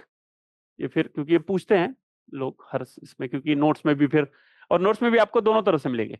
कभी मैं यूज कर लेता हूँ, कभी नहीं यूज करता, तो वो आप भी ऐसे ही रखना है, याद आए तो यूज किया, नहीं तो नहीं, कोई टेंशन नहीं है। प्रैक्टिस के कारण हो गया तो हो गया, कोई चिंता नहीं है, ठीक।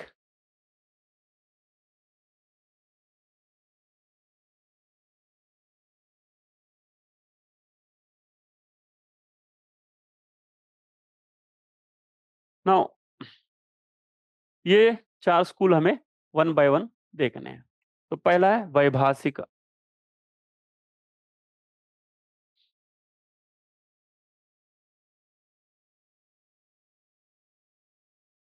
ठीक, यहां तक कुछ डाउट है? अभी तक जो हमने देख पढ़ाया उसमें किसी को कुछ डाउट है?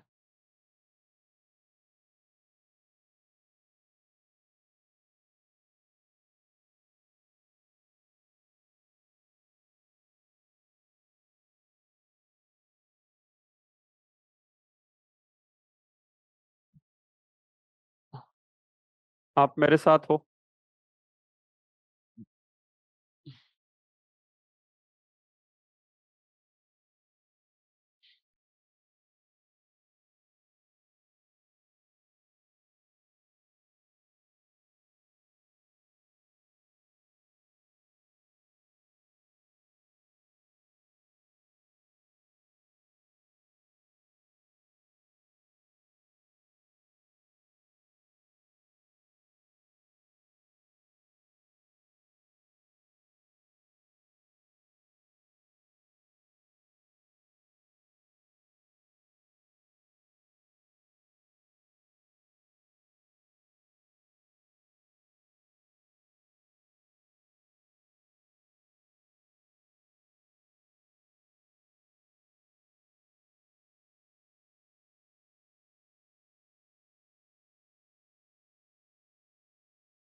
समझ में आ रहा है, नहीं आ रहा है?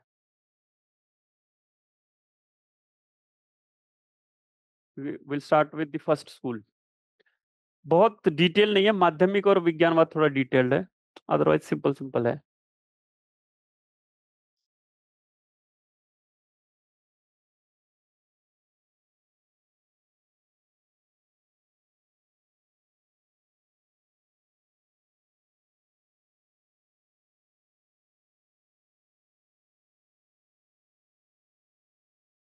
ठीक है,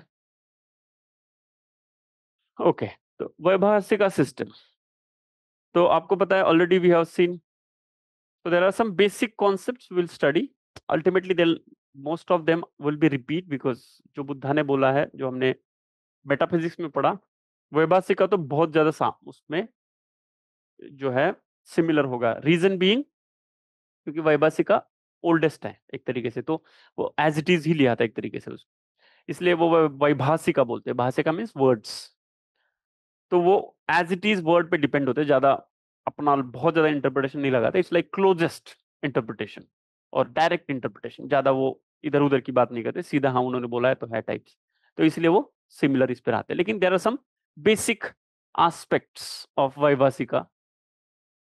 तो ऑब्वियसली हम उनको मेटाफिजिकली देखेंगे एंड एपिस्टेमोलॉजिकली देखेंगे, ये तो आपको पता ही है। When it comes to philosophy, we'll study metaphysical and epistemologic, है ना? तो now what does Vaibhasika will say? First is सर्वस्तिवाद, आपको पता ही है, that is they are realist. Metaphysically speaking, they are realist, right? What what does that mean? That dharma. Now here word dharma means things. Okay, dhamma, dharma or dhamma. तो धर्म exists, past में, present में, future में, सब exist करते हैं, मतलब इसमें जो कॉमन सेंस जिसको बोल सकते हैं, एग्जिस्ट करते हैं। ठीक है, तो number one is they exist. Most important thing is all exist, right? Sarvastivada means all exist. चीजें हैं, ठीक है ना। और again Dharma means things, that's how Buddhist वो धर्मा मतलब धम्मा वर्ड यूज करते हैं, चीजें एज इट इज है, उस तरीके से वो वर्ड को थोड़ा सा अलग ट्विस्ट करके यूज करते हैं, ठीक है। All exist. दूसरा है वो बोलते हैं बेसिकली धर्मा, और you can use the word dhammas, they exist in past, present, present and future, तीनों में एग्जिस्ट करते हैं, ठीक। And they decide their own what we can say causation, because see all are coming from pratitya samutpadavad. Pratitya samutpadavad means every effect has its cause on which the effect is dependent, conditional, simple, okay. So dharmas are there means things are there simply, okay, and they are ultimate realities also. So past present future है तो धर्मा basically क्या होगा, ultimate realities. Basically वो क्या बोल रहे हैं, चीजें हैं, ज्यादा वो सोचना ही नहीं है कि है पहले भी थी आज भी है, तो उसमें यू नो पास्ट इंप्रेशंस आ गए, जैसे हम फिजिकली समझते हैं ना कि हाँ ऐसे ऐसे हो गया, इंप्रेशन कैरी फॉरवर्ड हो गया, तो वो है, मतलब उसमें कोई कंफ्यूजन नहीं है, मेटाफिजिकल कंफ्यूजन नहीं है, ठीक है। तो all things are there, basically what they are saying,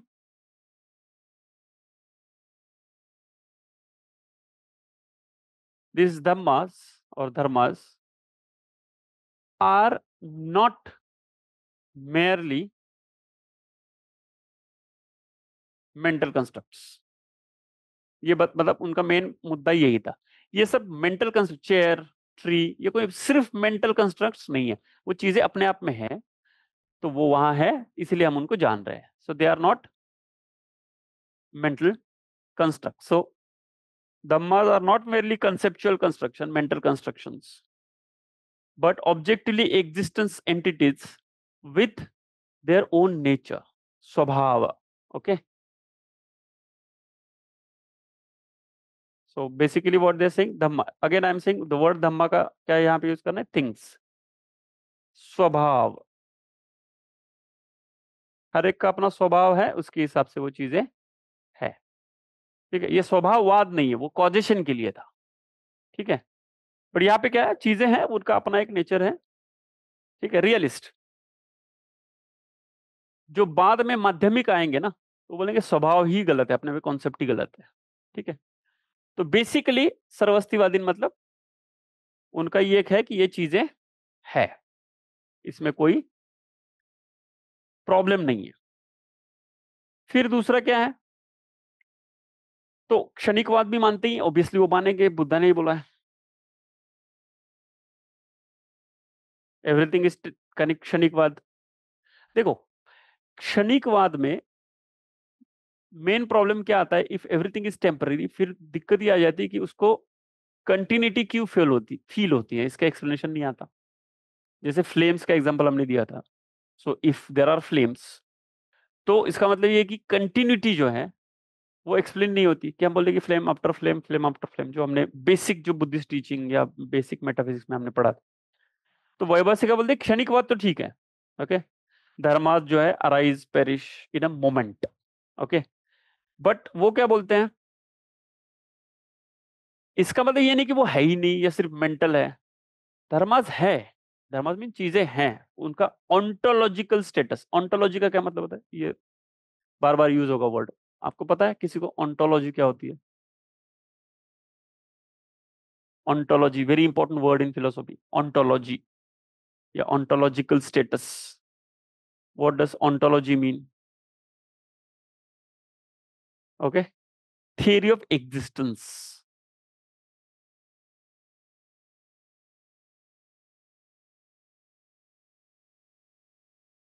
okay, theory of being भी बोल सकते हैं, but basically theory of existence is a better word. Beingness, you can say that, yes. Ontology, you can say beingness. You're right. So basically, ontologically, means वो है या नहीं है उसकी बात हो रही है एग्जिस्टेंस में, है ना। ऑन्टोलॉजिकली सेइंग, लाइक एपिस्टेमोलॉजिकली स्पीकिंग का मतलब क्या होता है, हम उनको कैसे जानते हैं उसकी बात हो रही है। मेटाफिजिकली तो ऐसा है, देखो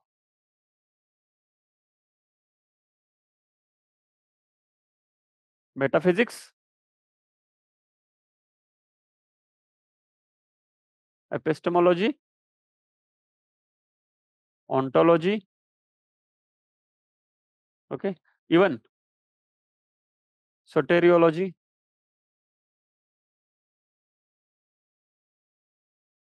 तो ये ऑल थियरीज है, राइट। तो ये थियरीज ऑफ, ऐसे बहुत सारी थियरीज है, अभी जितने मुझे याद आ रही है इंपॉर्टेंट है।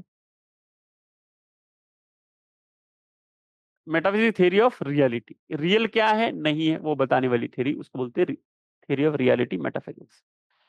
थियरी ऑफ नॉलेज, कैसे एक चीज जानी जाती है, प्रत्यक्ष है, अनुमान है, क्या है, theory of knowledge. Ontology is theory of existence, क्या एग्जिस्ट करता है क्या नहीं करता उसकी। Soteriology means theory of liberation, liberation क्या है, मोक्ष है, निर्वाण है, कैवल्य है, उसका नेचर क्या है, ठीक। तो वैसे इस ये इंपॉर्टेंट है, ये लिख दो कहीं साइड में ना, because it's very important, you will be use again and again, मतलब नेक्स्ट आप समझ लो 3-4 महीने तक वो यूज होगा वर्ड, क्योंकि वेस्टर्न में भी वो यूज होता है, ठीक। तो वो क्या बोल रहे हैं, ये समझ लो, बिकॉज इज वेरी इंपॉर्टेंट। ये तो आपको अब तक पता चल गया, ऑन्टोलॉजी भी इंपॉर्टेंट है, और भी है, एथिक्स है, theory of right and wrong, theory of ideal behaviour, what ever, like that बहुत सारे हैं, अभी जितना याद आ रहा है उतना याद रखो, ये क्योंकि बहुत बार यूज होता है, ठीक है। बाकी रियलिज्म, आइडियलिज्म वो हमने एक बनाया था एंटोनिम्स का, आई आई होप कि आपको लिखा होगा और याद भी होगा, ठीक है। तो वो ऑन्टोलॉजिकली स्पीकिंग मतलब है या नहीं है उसकी बात होती है। You can use beingness but best is existence, existence मतलब टू बी, होना, एग्जिस्ट होना मतलब, चेयर एग्जिस्ट का मतलब हिंदी में क्या होता है, चेयर है, okay, वास्तव में है बेसिकली, ठीक है। उसका संस्कृत या हिंदी ट्रांसलेशन ऐसा ओंटोलॉजी का सत्ता शास्त्र बोलते हैं, बट यहाँ पे सत्ता not in a politics sense, सत्ता मीन्स कुछ ऑक्यूपाई कर रहे हैं आप, एक्सटेंड, इसलिए वो सत्ता वर्ड यूज हुआ, ठीक है। बट समझने के लिए इट एग्जिस्ट, है, होना, तो वो क्या बोल रहे हैं कि भाई चीजें तो एग्जिस्ट करती हैं, तो क्षणिकवाद है, लेकिन चीजें चूंकि है, वो जो कंटिन्यूटी का प्रॉब्लम आता है, तो बेसिकली वो क्या बोल रहे हैं, past karmas, present karmas, future karmas, एक अपने आप में एक कंटिन्यूटी है, क्योंकि वो एग्जिस्ट करते हैं तभी तो कंटिन्यूटी है, अदरवाइज कंटिन्यूटी कैसे होगी। ना दूध है, दूध का दही है, दही का बटर है, बटर का घी है, तो वो कंटिन्यूटी है कॉज एंड इफेक्ट की। वैसे क्षणिक वादा है, ठीक है। सो बेसिकली वो क्या है, dhamma, basically I will not write dhamma exist only for a moment, and continuity भी है, कंटिन्यूटी कौन सी है, कार्मिक कंटिन्यूटी, मतलब बेसिकली वो क्या बोल रहे हैं, सिंपल, ये काम करो अभी, पास्ट में कुछ काम करोगे उसका इम्पैक्ट प्रेजेंट पे होगा, प्रेजेंट पे कुछ करोगे उसका फ्यूचर पे होगा, वो कंटिन्यूटी है मतलब है, ठीक है। Simple, again they are borrowing from प्रतीत समुत्पादवाद, कि अगर आप इफेक्ट नहीं है बोले, कॉज नहीं है बोलेंगे, तो फिर इफेक्ट कहां से आ गया, इफेक्ट तो सफरिंग है बेसिक, तो सब चीज है, इसको नकारने की जरूरत नहीं है, क्योंकि बाकी लोग नकारते हैं, आगे आएगा, लेकिन वह बात से कहने बोला था सिंपल चीजें तो है, ठीक है ना।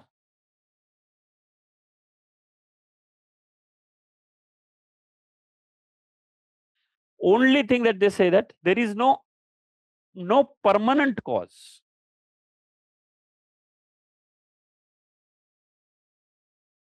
Okay, it's a chain.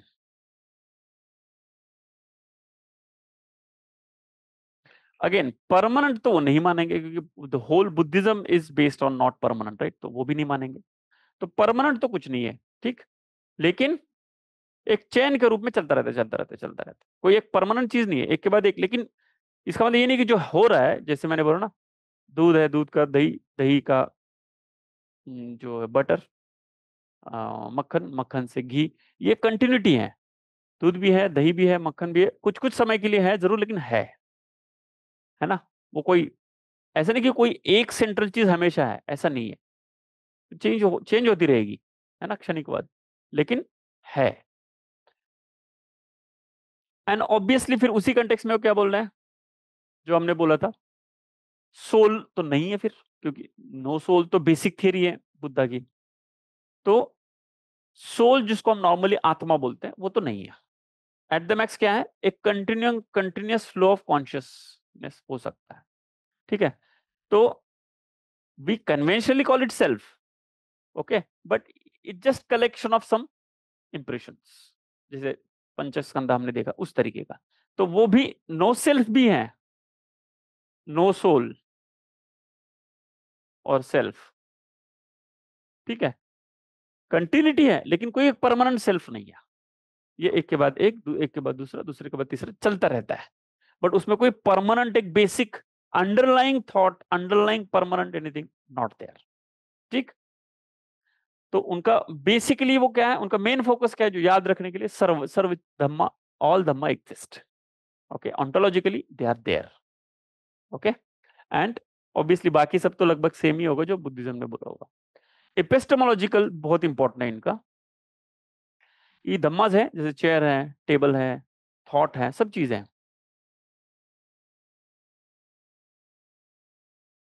जानते, एपिस्टेमोलॉजी में क्या है, perception is the pramana, okay, और perception is method to know what dhammas. Dhamma मतलब अगेन थिंग्स इन बुद्धिज्म। ठीक,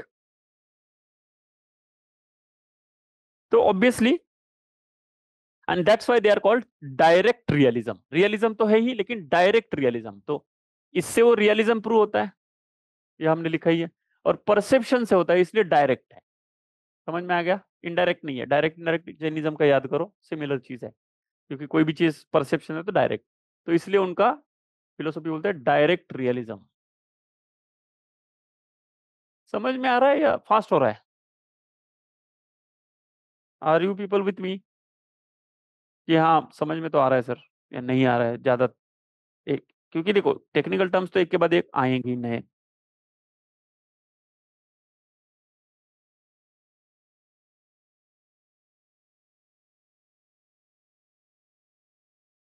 समझ में आ रहा है ना?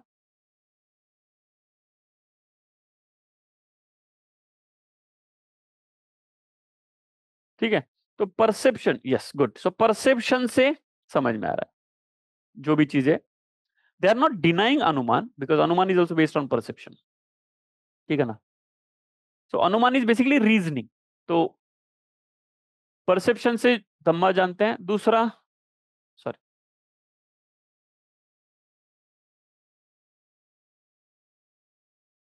प्रमाण वो दो मानते हैं, परसेप्शन एंड इन्फरेंस।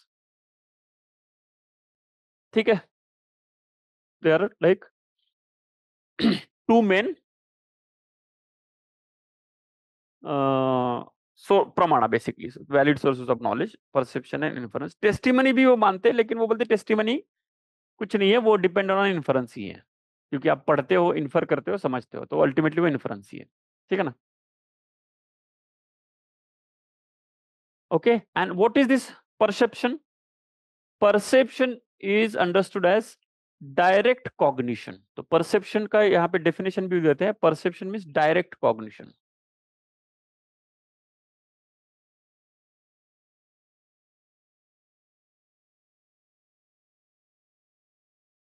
मतलब क्या, सीधा समझते हैं। कॉग्निशन का मतलब समझते हैं, कोई भी चीज समझ लेना, उसको बोलते हैं कॉग्निशन, ओके।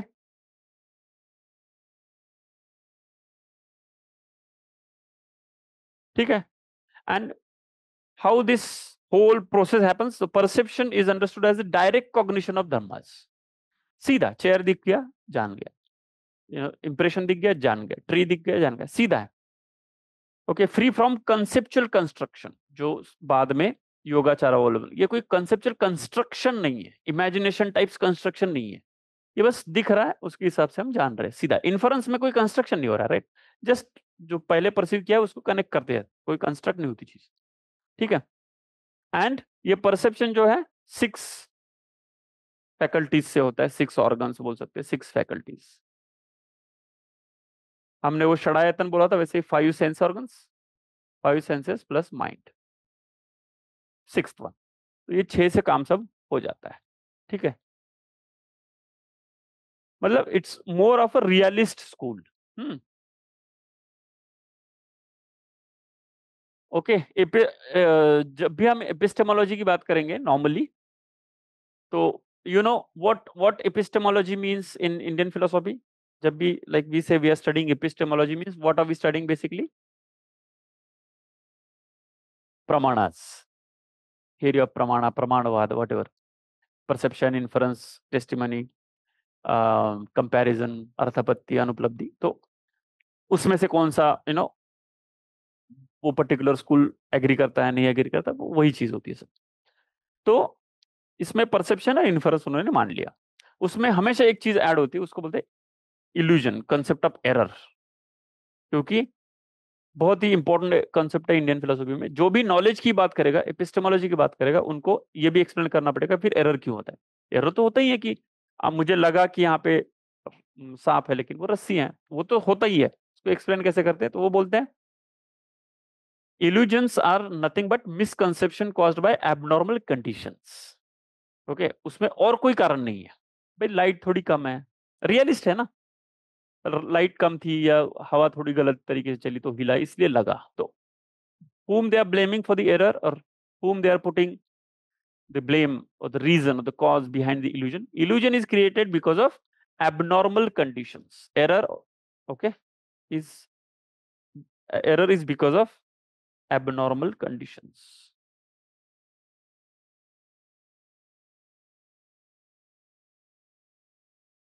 ठीक, सिंपल। उसमें ऑब्जेक्ट में कोई गलती नहीं है, ऑब्जेक्ट तो है, वो थोड़ा लाइट कम ज्यादा हुई थी इसलिए वो साफ दिख, रोप तो है, साफ दिख गया। इसमें कोई रोप में दिक्कत नहीं है, रोप अपने आप में है, एग्जिस्ट करता है, उसे हम क्वेश्चन करने की जरूरत नहीं है, ठीक है ना।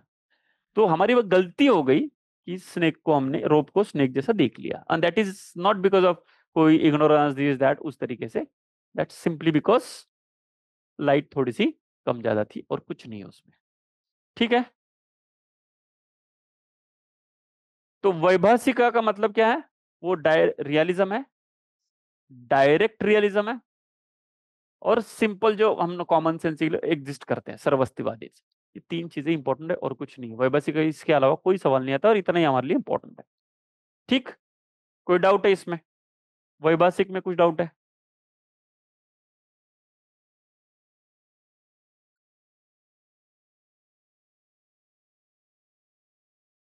Next, second is सौत्रांतिक।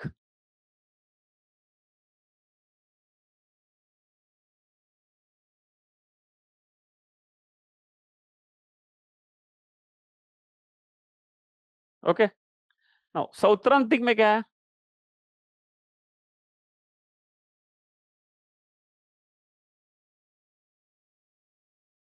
Now generally Sautrantika, again we'll always talk about metaphysics first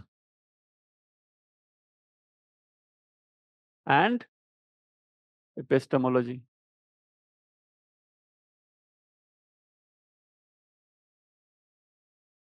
right?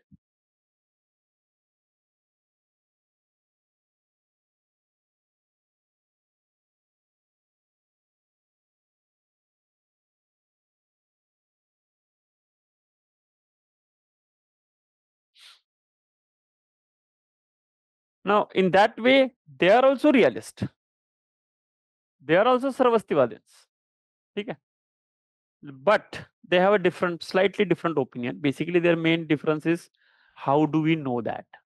Okay, the main difference is basically, okay, तो ऐसा समझो कि ये थोड़ी सी क्रिटिकल मूवमेंट इन, मतलब वैभाषिका का अपना चल रहा है, उसमें एक क्रिटिकल वॉइस आ गया और उनका एक अपना सिस्टम बन गया, तो ये क्रिटिकल ये है। तो इनको बोलते हैं, जैसे वो डायरेक्ट रियलिस्ट है, वो ये क्रिटिकल रियलिस्ट है। कैसे क्रिटिकल है हम बताते हैं। क्रिटिकल मतलब समझते हैं कि एज इट इज तो नहीं एक्सेप्ट करेंगे, रियलिज्म तो एक्सेप्ट करते हैं लेकिन क्रिटिकल रियलिस्ट है। ठीक है, कैसे?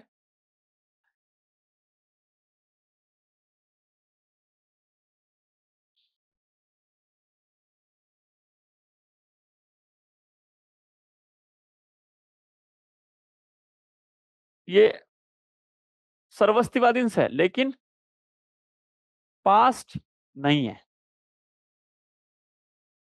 फ्यूचर नहीं है, प्रेजेंट ही है सिर्फ। क्रिटिकली देखे तो कहाँ है पास्ट? ठीक है, सो दे से that past, present and future not there, only present is there.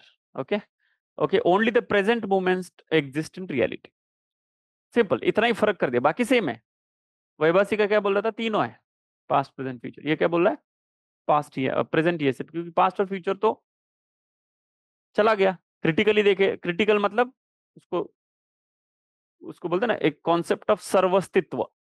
सर्वस्तित्व means वही कॉन्सेप्ट हो गया, सर्वस्तिवादी मीन्स थियरी हो गया। Sarvastivadi base their theory on the principle of Sarvastitva, जैसे हिंदुत्व है ना, ममत्व, त्व means essence of that thing. तो वो सर्वस्तित्व का कंसेप्ट जो है उसको रिजेक्ट करते हैं, लेकिन नहीं, तीनों तो पास्ट प्रेजेंट फ्यूचर तीनों एग्जिस्ट नहीं करते, ओनली प्रेजेंट एग्जिस्ट करता है। पास्ट किसने देखा है, क्रिटिकल अगेन, तो वो रियलिस्ट है। प्रेजेंट तो है, चेयर को वो मान रहे हैं, लेकिन पास्ट और फ्यूचर को बोले कि वो we can not accept that as a existing thing, तो ontologically only present is there. ठीक है, obviously they they also sorry they also talk about momentariness, obviously they will agree। ठीक है, तो डॉक्ट्रिन ऑफ momentariness और doctrine of conditional entities exist, okay, only for a single moment that you know। okay, उनका बस एक ही है, एक बार वो धम्मा चला गया, मीन्स एक पर्टिकुलर मोमेंट के लिए वो फ्लेम थी, एक फ्लेम मोमेंट की चली गई, दूसरी फ्लेम आ गई, अभी जो चली गई वो गई, दैट डजंट एग्जिस्ट एनीमोर। तो उनका क्षणिकवाद कैसे है कि वो चेन वैसे नहीं है कि ये भी है वो भी है, एक चलता रहता है, पास्ट प्रेजेंट फ्यूचर वाला ऐसा नहीं है उनको। वो बोल रहे हैं at any given point of time only present exists. ठीक, सो बेसिकली वो क्या बोल रहे हैं, वैभाषिका, ऐसा समझो, वैभाषिका बोल रहे थे ऐसा है एग्जिस्टेंस, ये बोल रहे हैं ऐसा एग्जिस्ट है, बस इतना फर्क है, और वो भी एक दूसरे से टच है, लेकिन वो मूवमेंट के लिए ही है। वैभाषिका में उसमें कंटिन्यूटी ढूंढ ली। ठीक है, वो बोलते कंटिन्यूटी कैसे ढूंढ सकते हैं, every incident is different independent, उस तरीके से इंडिपेंडेंट मतलब obviously dependent on the previous, लेकिन वो अपने आप में न्यू है, तो वो ऐसे स्ट्रेट लाइन नहीं होगा, डॉटेड, एकदम क्लोज क्लोज डॉटेड लाइन होगा। ठीक है, तो कंटिन्यूटी है, लेकिन continuity is explain through what, continuous, the reality is continuous flow of discrete and momentary events. तो एक इवेंट, दो इवेंट, तीन इवेंट, उसमें बेसिकली वो स्मूथनेस हटा रहा है। वैभाषिका के लिए सब कुछ स्मूथ था, रियलिटी इनके लिए नहीं है। ठीक है,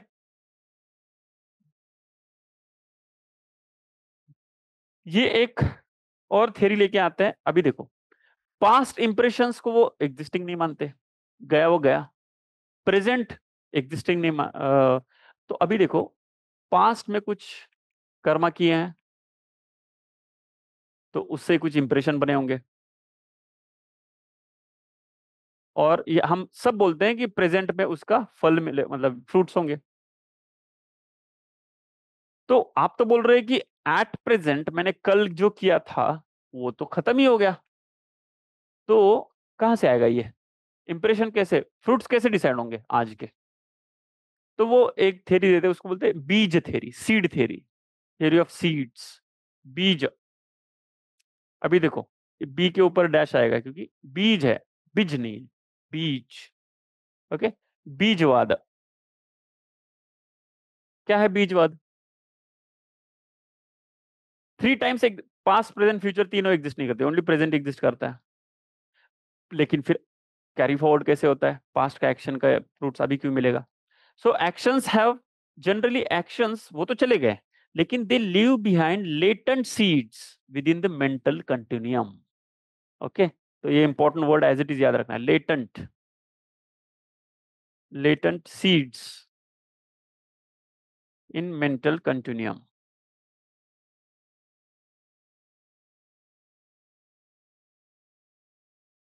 latent seed in mental continuum, basically वो, अगेन क्रिटिसिज्म इसका भी होगा, लेकिन why latent seed in mental continuum? एक सीड के रूप में रहता है वो, थिंग नहीं रहती, उसका बस इंप्रेशन के रूप में रहता है, और वो मेंटल, इसमें जैसे कॉन्शियसनेस बोलो, माइंड बोलो, उससे कैरी फॉरवर्ड होता है। वो थिंग है ऐसा नहीं बोल सकते, बस उसका सीड रह गया। जैसे बोला कि आपने जो पाप किए उसका लेखा जोखा पुलिस के पास होता है। हम्म, हिस्ट्री शीटर जिसको बोलते हैं, तो उनके पास 2 साल पहले इसको व्हाटएवर 375 में, 374 में, फिर 420 में, बहुत जगह, तो वो एक लेटेंट सीड के रूप में होता है। एक्चुअली में वो जो आपने मर्डर किया वो अभी है नहीं, वो गया। ठीक है, तो लेटेंट सीड के रूप में रहता है बस, इसलिए वो बीजवाद करके नए कंसेप्ट लेके आते हैं। सो कार्मिक कंटिन्यूटी, देखो कार्मिक कंटिन्यूटी तो सब मानते हैं, मानना ही पड़ेगा, क्योंकि नहीं तो फिर थ्योरी ऑफ कर्मा ही कोलैप्स हो जाएंगी। तो karmic continuity is preserved without granting ontological status to past and future dharmas. देखो ऑन्टोलॉजिकल स्टेटस मतलब वो है, ऐसा स्टेटस देना उसको, हाँ वो है, स्टेटस दे दिया, एक ऑन्टोलॉजिकली उसको एस्टेब्लिश कर दिया। तो वो बोलते हैं कि ontological status past and future को नहीं दे सकते। बस ये जो कंटिन्यूटी है, क्योंकि पास्ट ही चला ही गया, तो फिर कल किया जो मर्डर है उसके लिए मैं आज की सजा प्राप्त, मतलब why should I be punish today? क्योंकि मर्डर तो चला गया, वो अभी एग्जिस्ट नहीं करता, लेकिन उसका लेटेंट सीड जो है वो एक मेंटल कंटिन्यूम में एग्जिस्ट करता है, तो उसके आपको भुगतने पड़ेंगे। ठीक है, समझ में आया? मतलब सिंपली भाषा में, आपने मर्डर किया है तो मर्डर तो चला गया, सब चीज हो गया, सब नॉर्मल हो गया, लेकिन और किसी को पता भी नहीं चला, फर्क पुलिस को भी नहीं, लेकिन गिल्ट तो रहेगा ही ना अंदर। समझने के लिए मैं बता रहा हूँ, आपको तो बताइए ना कि आपने किया हुआ है, मेमोरी के रूप में कैसे। तो वो सिर्फ मेमोरी के रूप में नहीं होता, वो एक कार्मिक कंटिन्यूटी के रूप में रहता है। ठीक है, and another thing with respect to self and soul, वो तो पता ही आपको क्या होगा इनका, नो सेल्फ नो सोल ही होगा। तो like all other Buddhist school they deny the permanent soul. Okay, the person that is pudgala, अभी यहाँ पे पर्सन को भी वो पुद्गला बोल रहे हैं। वाई? बिकॉज लाइक मैटर, पुद्गला मतलब स्पुद एंड गला, उत्पत्ति होना और गल जाना, ओरिजिनेशन एंड डीके, इसको पुद्गला बोलते हैं, उसका वर्ड का मतलब। वो पर्सन को पुद्गल क्यों बोल रहे हैं? जैनिज्म में तो जीवा पुद्गल नहीं है, मैटर पुद्गल है, क्योंकि वहां पे जीवा तो इटरनल है, तो पुद्गल कैसे हो गया? यहाँ पे जो कि सोल ही आता जाता रहता है, मतलब सोल भी एक के बाद एक फ्लेम जैसा है, तो वो पुद्गल ही हो गया ना। तो इसमें लिए क्या बोलते हैं? पुद्गला, दैट इज पर्सन। पुद्गला मतलब पर्सन, जिसको हम नॉर्म कन्वेंशनली उसको बोलते हैं ना कि सुरेश रमेश आप मैं, उसको आप हम पुद्गल है सब, कोई आत्मा नहीं है हमारे यहाँ permanent. Pudgala is exactly opposite to permanent. So pudgala is only a convenient designation for flow of momentary dharmas. Simple. However, they emphasize the causal continuity of consciousness as a basis for ethical responsibility. So, consciousness का causal continuity तो होता है, वो बुद्धा ने भी बोला था कि वो इनिशियल एम्ब्रियन कॉन्शियसनेस इंप्रेशन, वो तो कॉजल कंटिन्यूटी है। आप समझ रहे हैं अभी पुनर्जन्म कैसे एक्सप्लेन होगा, यही लॉजिक है इधर भी। ठीक है, तो पुद्गला के रूप में वो होता है। नो यहाँ पे एपिस्टेमोलॉजी में वो वैभाषिक कैसे अलग होता है, दैट धम्मास और रियलिटी नोन थ्रू व्हाट, अनुमान, नॉट परसेप्शन। परसेप्शन से हम नहीं जानते, क्यों? क्योंकि एवरीथिंग इज मोमेंटरी, परसेप्शन किस चीज का हो रहा है? ठीक है ना, कंटिन्यूटी ऑफ द फ्लो भी है, कंटिन्यूटी ऑफ द फ्लो भी है, तो भी वो इन्फर कर रहे हैं हम, परस्यू जो है ही नहीं उसको परस्यू कैसे करेंगे?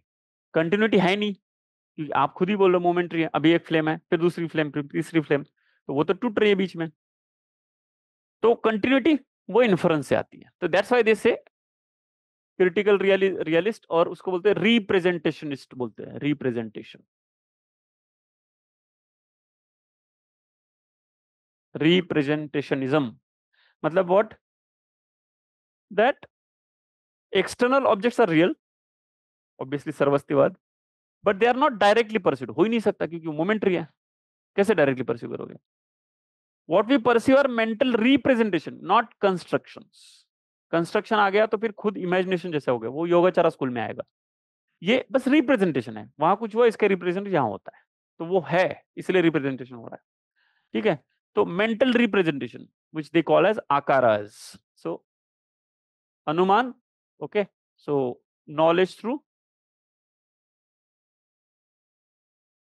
mental representations, that is called akaras।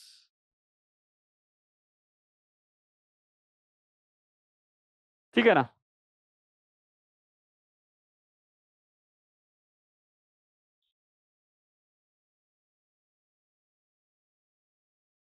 Right, that is very important. So जैसे उनका बीज थ्योरी था, इनका इपिस्टेमोलॉजी में आकारा का कॉन्सेप्ट लेके आकार means basically mental this thing. When, like for example, when seeing a blue lotus, what happens in consciousness is a mental image, not the lotus itself। ठीक है ना, वो एक मेंटल इमेज बनती है, और वो अनुमान से ही बनेगी। क्यों? क्योंकि लोटस तो चेंज हो रहा है एवरी मोमेंट, आ रहा है जा रहा है, आ रहा है जा रहा है, तो उसको जो चीज है ही नहीं कंटिन्यूअसली, उसको आप कंटिन्यूअसली परसीव कैसे करेंगे, इन्फर कर सकते हैं, क्योंकि वो कंटिन्यूटी जो मेंटल कंटिन्यूटी, उसको आप ग्रास्प कर सकते हैं एज ए कंटिन्यूटी। जैसे हम बोलते हैं ना नॉर्मली, कनेक्टिंग द डॉट्स, ऐसे हुआ था, ऐसे होता है, ऐसे मतलब ये हुआ होगा, उस तरीके का एक समझ रहे आप, है समझ रहे हो। फिर व्हेन इट कम्स टू प्रमाणस, वो तो वो भी दो मानते हैं, inference and same.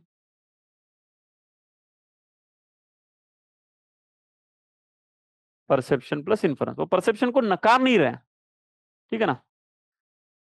Except only perception and inference is valid praman. Okay. However, definition of perception differs. Okay. It is non-conceptual cognition of mental image. Direct perception में भी क्या बोलते हैं, वो उनका परसेप्शन का डेफिनेशन जैन जैसा है, कि वो एक डायरेक्ट प्रोसेस नहीं, उसमें भी बहुत सारे स्टेजेस हैं, क्योंकि माइंड तो है ही इसमें। ठीक है। एंड इल्यूजन के लिए क्या बोलेंगे?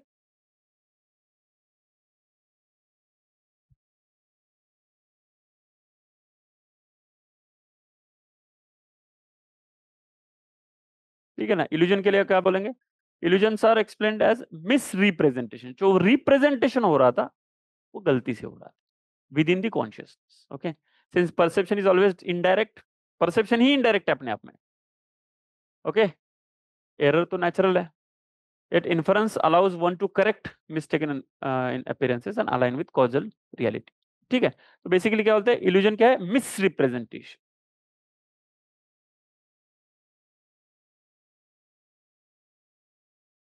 क्योंकि रियलिटी तो चेंज हो रही है बार बार, तो रिप्रेजेंटेशन मिस रिप्रेजेंटेशन तो होगा ही। ठीक है ना, तो वो उससे इल्यूजन होता है। वैबसिक ने क्या बोला था? बाहर की कंडीशन गलत है, इसलिए इल्यूजन होता है। ये बोले कि नहीं, रिप्रेजेंटेशन सही से नहीं होता यहाँ पे। रीजन बहुत सारे हो सकते हैं उसका, वो क्यों नहीं होता उसका बहुत सारे कारण हो सकते हैं। क्योंकि जैसे होता है ना कि सिंपली स्पीकिंग, हमने ही ध्यान नहीं दिया होगा, जो भी इस टाइप का चीज। ठीक है, तो वैभाषिक का क्या था? Direct realism. इनका क्या है? क्रिटिकल रियलिज्म और रिप्रेजेंटेशनिज्म। ठीक है, समझ में आ गया दोनों में फर्क क्या है? और सिलेबस में दोनों का इतना ही है, इससे ज्यादा सवाल भी नहीं आते और जरूरत भी नहीं है। Okay, we have to be to the point. Okay, so that's all for today. दो स्कूल्स हो गए, बाकी दो स्कूल थोड़ा बड़े हैं, so it might take the whole lecture tomorrow. ठीक है, do you have any doubt for today's lecture, और will call it a day.